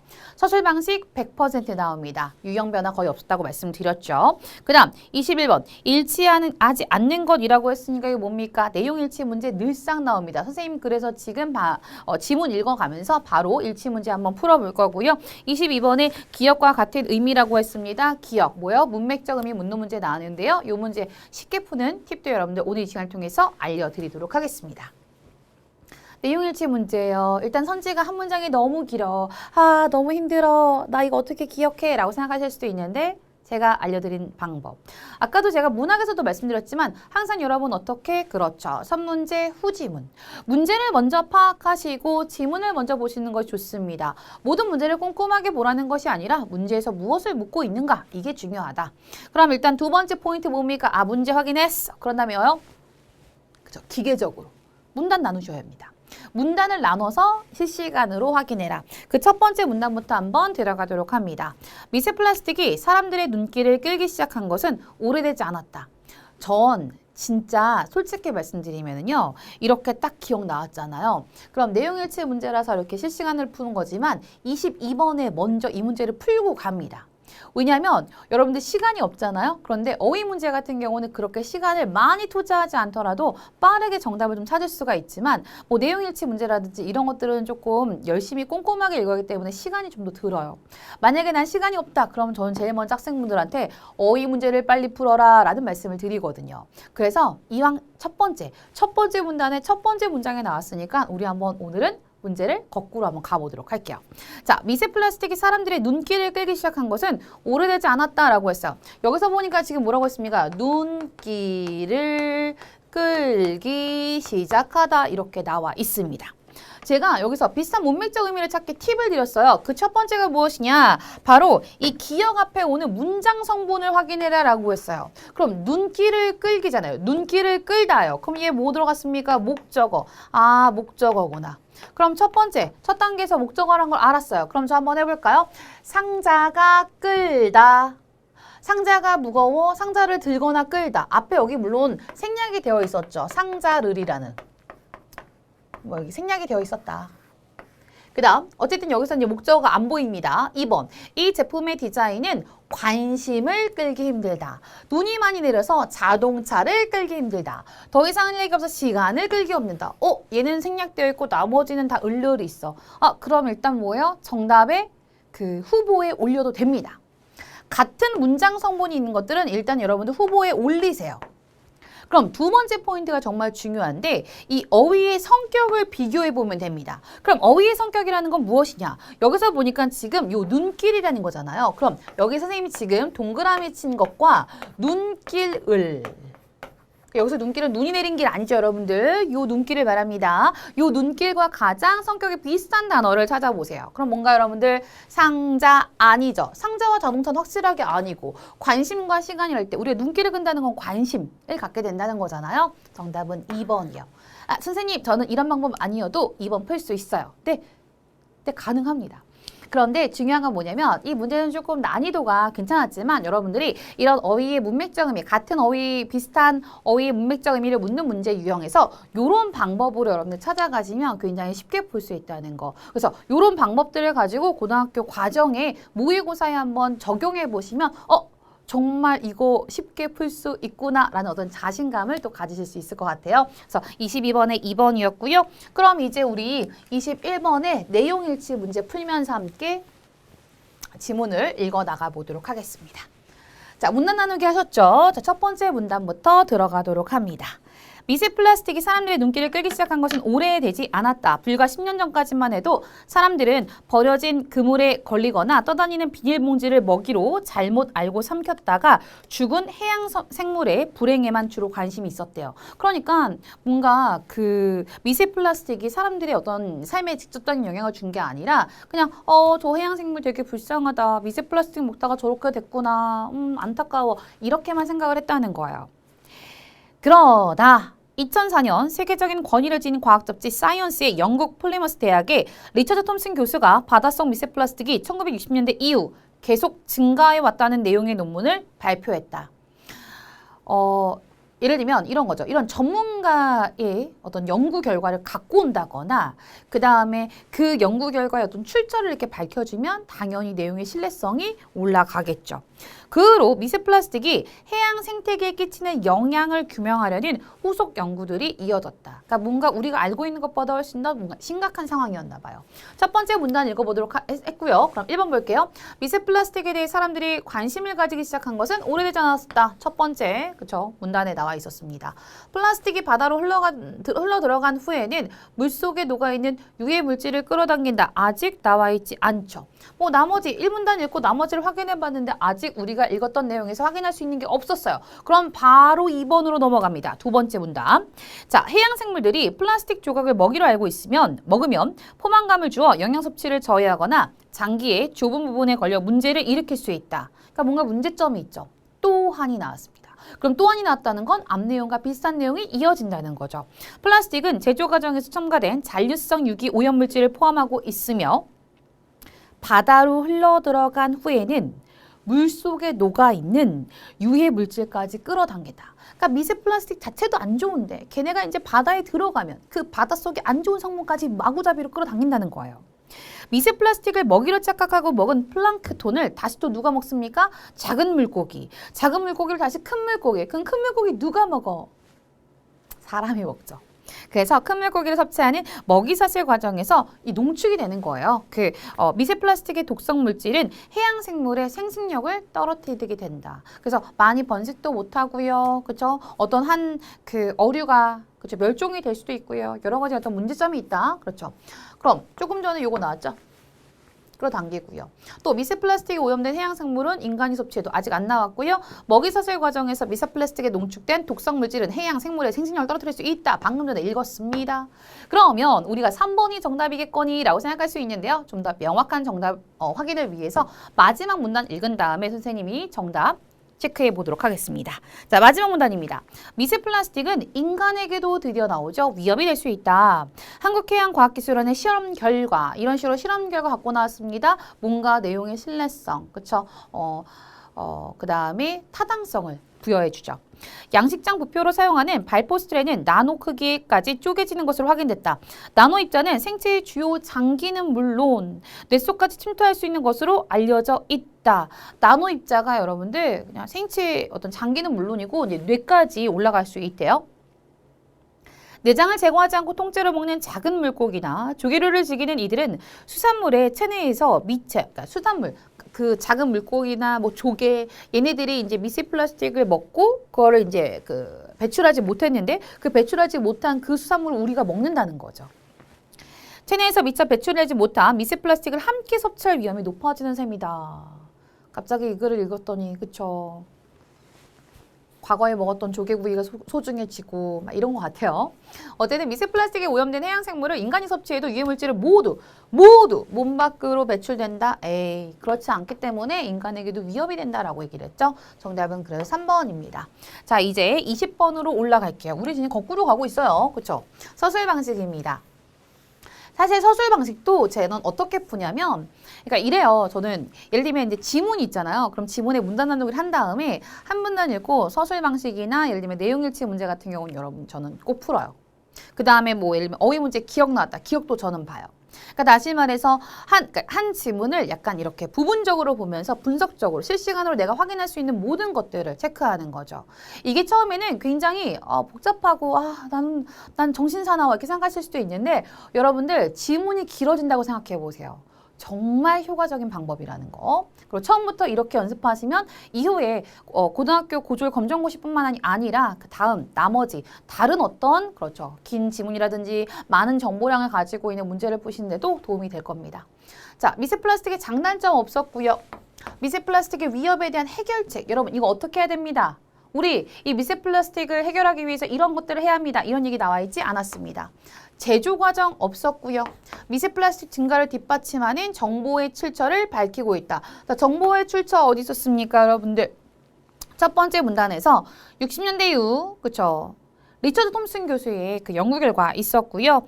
그 다음에 그 한국해양과학기술원의 실험 결과 이거 나왔지만 뭐 실험 결과를 통해서 증가를 뒷받침하는 건 아니었지만 그 첫 번째 문단에 그 리처드 톰슨 교수의 연구 결과 증가를 뒷받침하는 거 나올 수 있었죠. 그래서 20번에 4번이 되겠습니다. 자, 이렇게 해서 우리 20번부터 22번까지 함께 풀어봤고요. 그 다음 이제 마지막 지문입니다. 오늘 이 시간 마지막 지문 23번부터 이제 들어갑니다. 25번까지. 최인철의 행복은 몸에 있다. 제가 나는 이 그 작품을 본 적이 없는데 어디서 봤지? 막 어디서 나온 거야? 막 이러면서 막 찾아봤어요. 사실 여러분들이 2015 교육과정의 그 교과서를 한 번쯤은 이렇게 봐보신 학생분들은 느끼시겠지만 그 전체 단원에서 꼭 한 단원에서 그 어떤 걸 다루고 있냐면 책 읽기 단원이 있어요. 그냥 한 학기 책 읽기 단원이라고 해서 그 한 학기 동안 학생분들이 책을 읽고 그 책에 대해서 토론하고 이야기하는, 다시 말해서 시험이나 이렇게 해서 직접적으로 뭔가 개념을 배우거나 그렇지 않은 글들이 그 한 학기 책 읽기 단원에 들어가 있습니다. 그래서 제가 이게 찾아봤더니 이 최인철 행복은 몸에 있다 이 작품이 저희 그 기본서에 다뤄져 있지 않은 작품이지만 다뤄질 수밖에 그러니까 다루어지기가 이상한 작품인 거죠. 왜냐면 여러분 제가 조금 전에 말씀드렸다시피 각 교과서마다 자신들이 한 학기 동안 어떤 그런 책을 읽어야 되는지 어떤 작품들이 대표적인 작품들이 있어요. 그렇게 하다 보니까 이제 공통적인 작품이 아닌 거죠. 그래서 여러분들이 좀 학습하실 때 이런 것도 다 공부해야 되나 이런 생각하실 수 있는데 전혀 그렇지 않다는 거. 여러분 함께 풀어보시면 알겠지만 우리가 이런 어떤 독서 영역에 들어가는 작품들 같은 경우는요. 굳이 어떤 대단한 막 작품을 미리 공부하고 막 선학습하고 이거에 대한 주제 체크하고 이런 거 안 하셔도 충분히 주어진 지문을 가지고 문제 해결할 수 있다라고 생각하시면 되겠습니다. 자, 이제 마지막 지문입니다. 문제 확인합니다. 23번에 봤더니 내용 전개 방식 반드시 나옵니다. 서술상 특징, 내용상 전개 방식. 24번. 자, 기억미미 뜻풀이 나왔어요. 기억 리을에. 어떤 분들이 어휘 너무 어려워 그렇게 생각하시는데 여러분 뜻풀이 되어 있고요. 오히려 적절한 걸 고르라는 게 아니라 적절하지 않은 걸 고르라는 거예요. 그러면 여러분 다인 거 뭡니까? 4개 중에 3개는 그렇죠. 적절한 거잖아요. 맞는 설명이라는 거요. 여러분들 그대로 기억, 니은, 디귿에 넣어보시면 됩니다. 25번에 윗글에서 알 수 있는 내용이 아닌 것이라고 했습니다. 역시나 25번에서 마지막 내용일치 문제 나왔습니다. 그렇다면 저는 당연히 뭐예요? 내용일치 문제부터 함께 풀어나가도록 할게요. 문단 나누셨으리라 믿어봅니다. 첫 번째 문단입니다. 어떻게 살 것인가? 라는 질문에 쉽게 답을 내릴 수 있는 사람은 없습니다. 그래서 저는 이 무거운 질문을 어떤 삶을 살고 싶은가? 로 살짝 바꾸어 보았습니다. 어떻게 살 것인가가 아니라 어떤 삶을 살고 싶은가? 그랬더니 오늘 저녁에 뭐 먹을까라는 질문처럼 조금 가볍게 느껴지더군요. 이 질문에 대해서 여러분마다 각자 추구하는 바가 다를 텐데요. 그렇죠. 각자 추구하는 바. 인간은 다 가치관이 다른 거잖아요. 저는 그 답을 여러 심리학자의 연구를 바탕으로 3가지로 정리했습니다. 자, 어떤 거? 그렇죠. 어떤 삶을 살고 싶은가에 대한 3가지 방법이라고 했어요. 그럼 여기서 볼게요. 우리 첫 번째 문단에서 확인할 수 있는 거 어떻게 살 것인가에 답을 찾기란 쉽지 않다. 그래서 난 조금 더 바꿔서 어떤 삶을 살고 싶은가로 질문을 바꿔봤다. 이런 얘기를 했고요. 나머지는 아직 나오지 않았으니까 두 번째 문단입니다. 자, 그 첫 번째가 뭐래요? 신나게 살기입니다. 재미있는 삶, 지루하지 않는 삶, 즐거운 삶을 사는 것이죠. 노벨상을 받은 많은 사람들의 공통점은 심오하고 심각해서 접근하기 어려운 사람인 줄 알았어요. 왜? 노벨상을 받았다는 건 굉장히 대단한 어떤 학문적 성과를 이루게 된 거잖아요. 그런데 알고 보니 모두 재미있는 사람이더라는 것입니다. 우리가 꿈꾸는 삶 중에 하나는 죽는 순간까지 장난기를 잃지 말아야 된대요. 네. 저는 할머니가 돼도 장난칠 거예요. 장난기를 잃지 않고 사는 것은 신나게 사는 것이다. 나와 있었죠. 두 번째 문단. 자, 그 다음 세 번째 문단입니다. 두 번째는 의미 있게 살기입니다. 가치 있는 삶, 헌신하는 삶. 그 다음 목적이 이끄는 삶을 사는 것이지요. 남아프리카 공화국 최초의 흑인 대통령이자 인권 운동가였던 넬슨 만델라는 인생의 가장 큰 영광을 넘어지는 게 아니라 넘어질 때마다 다시 일어난 것에 있다. 그렇죠. 라고 했습니다. 여러분 직접 인용 사용해 줬습니다. 이렇게 인용 표현을 사용하면 뭐가 있습니까? 그렇죠. 그랬으니까 자신의 주장에 훨씬 더 설득력을 갖출 수 있겠죠. 감각적인 즐거움은 덜하더라도, 그러니까 감각적인 즐거움이라는 건 뭐냐면 예를 들면 맛있다거나 눈이 즐겁다거나 이런 것들이 있잖아요. 덜하더라도 원대한 목표를 위해 헌신하는 것 또한 매우 의미 있는 삶이 될 것입니다. 그러니까 의미 있게 살기라는 게 꼭 감각적으로 막 너무 재밌고 즐겁고 이런 것만이 아니라 뭐라고 했습니까? 그렇죠. 원대한 목표를 위해 헌신하며 사는 것도 반드시 의미 있는 일이 될 것이다. 감각적인 즐거움만을 위해 사는 삶은 의미가 있는 삶이다. 정답 3번이죠. 여러분 그거 아십니까? 국어에서는 이렇게 만자가 들어가는 순간 거의 오답일 경우가 굉장히 많습니다. 왜냐하면 제가 아까도 말씀드렸듯이 국어는 수학처럼 딱 떨어지지 않습니다. 그렇기 때문에 국어는 100% 이것만 저것만 이렇게 보통 나오는 선지는 거의 다 오답인 것. 하지만 3번의 내용 역시 또 오답이죠. 방금 전에 뭐라고 했습니까? 감각적인 즐거움은 덜 하더라도 원대한 목표를 위해서 헌신하는 것 또한 매우 의미 있는 일이라고 했습니다. 그러니까 3번은 틀렸다. 자, 마지막 문단입니다. 세 번째 설명할 때는 뭐 한대요? 그렇죠. 몰두하며 살아가기입니다. 자신이 좋아하고 잘하고 의미 있는 일에 미친 듯이 몰두하는 것이죠. 물론 하루 24시간을 그렇게 살라는 것은 아닙니다. 그렇게 살아서도 안 되고요. 다만 가끔 무언가에 미친 듯이 몰두하는 경험은 우리의 삶을 좀 더 긍정적인 방향으로 안내합니다. 라고 했어요. 몰두하는 경험은 우리의 삶을 긍정적으로 이끈다. 조금 전에 나왔죠? 정답은 3번입니다. 보세요, 여러분들. 내용일치 문제를 이렇게 실시간으로 하면 내가 지문을 읽는 과정에서 마지막 문단을 딱 읽었을 때 이미 뭐예요? 하나의 문제를 해결하게 됩니다. 그럼 하나의 문제를 해결한다는 건 뭐야? 시간 단축. 요걸 기억하시면 좋을 것 같아요. 자, 이제 위로 올라갈게요. 23번입니다. 윗글의 내용 전개 방식으로 적절한 건 이렇게 했어요. 그렇죠? 사실 선생님 아까 말씀드렸죠? 이런 부분도 저는 그렇죠. 실시간으로 푼다라는 것. 시간적 순서. 여러분 우리 읽는데 예를 들면 아침, 점심, 저녁, 과거, 현재, 미래 이런 거 없었습니다. 질문에 대한 답을 너무 친절합니다. 3가지. 그렇죠? 어떤 삶을 살 것인가에 대한 걸 심리학자의 연구를 바탕으로 3가지로 정리했다. 첫 번째 신나게 살기. 그래서 장난기 잃지 마세요. 두 번째 의미 있게 살기. 감각적인 즐거움보다 원대한 목표를 위해서 희생할 것도 중요합니다. 세 번째 뭡니까? 몰두하며 살기. 그렇죠? 몰두하면 우리의 삶은 긍정적인 방향으로 흘러갈 것입니다. 라고 얘기했어요.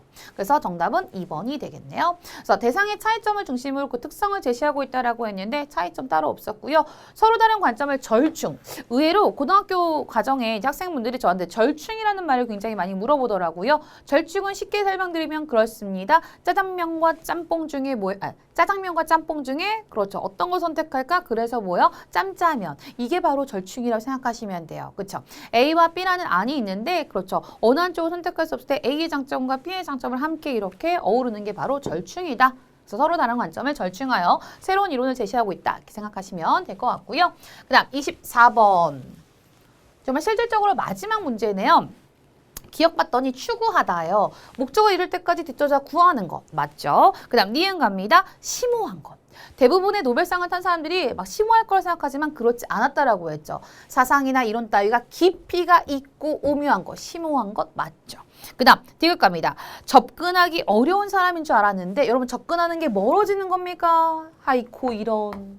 어떤 기준점에서 멀어지는 것이 그 접근하는 게 아니라 나 너한테 접근할게 이건 뭐야? 나 너한테 멀어질게 이거 아니죠. 뭐예요? 다가가기죠. 다가가기.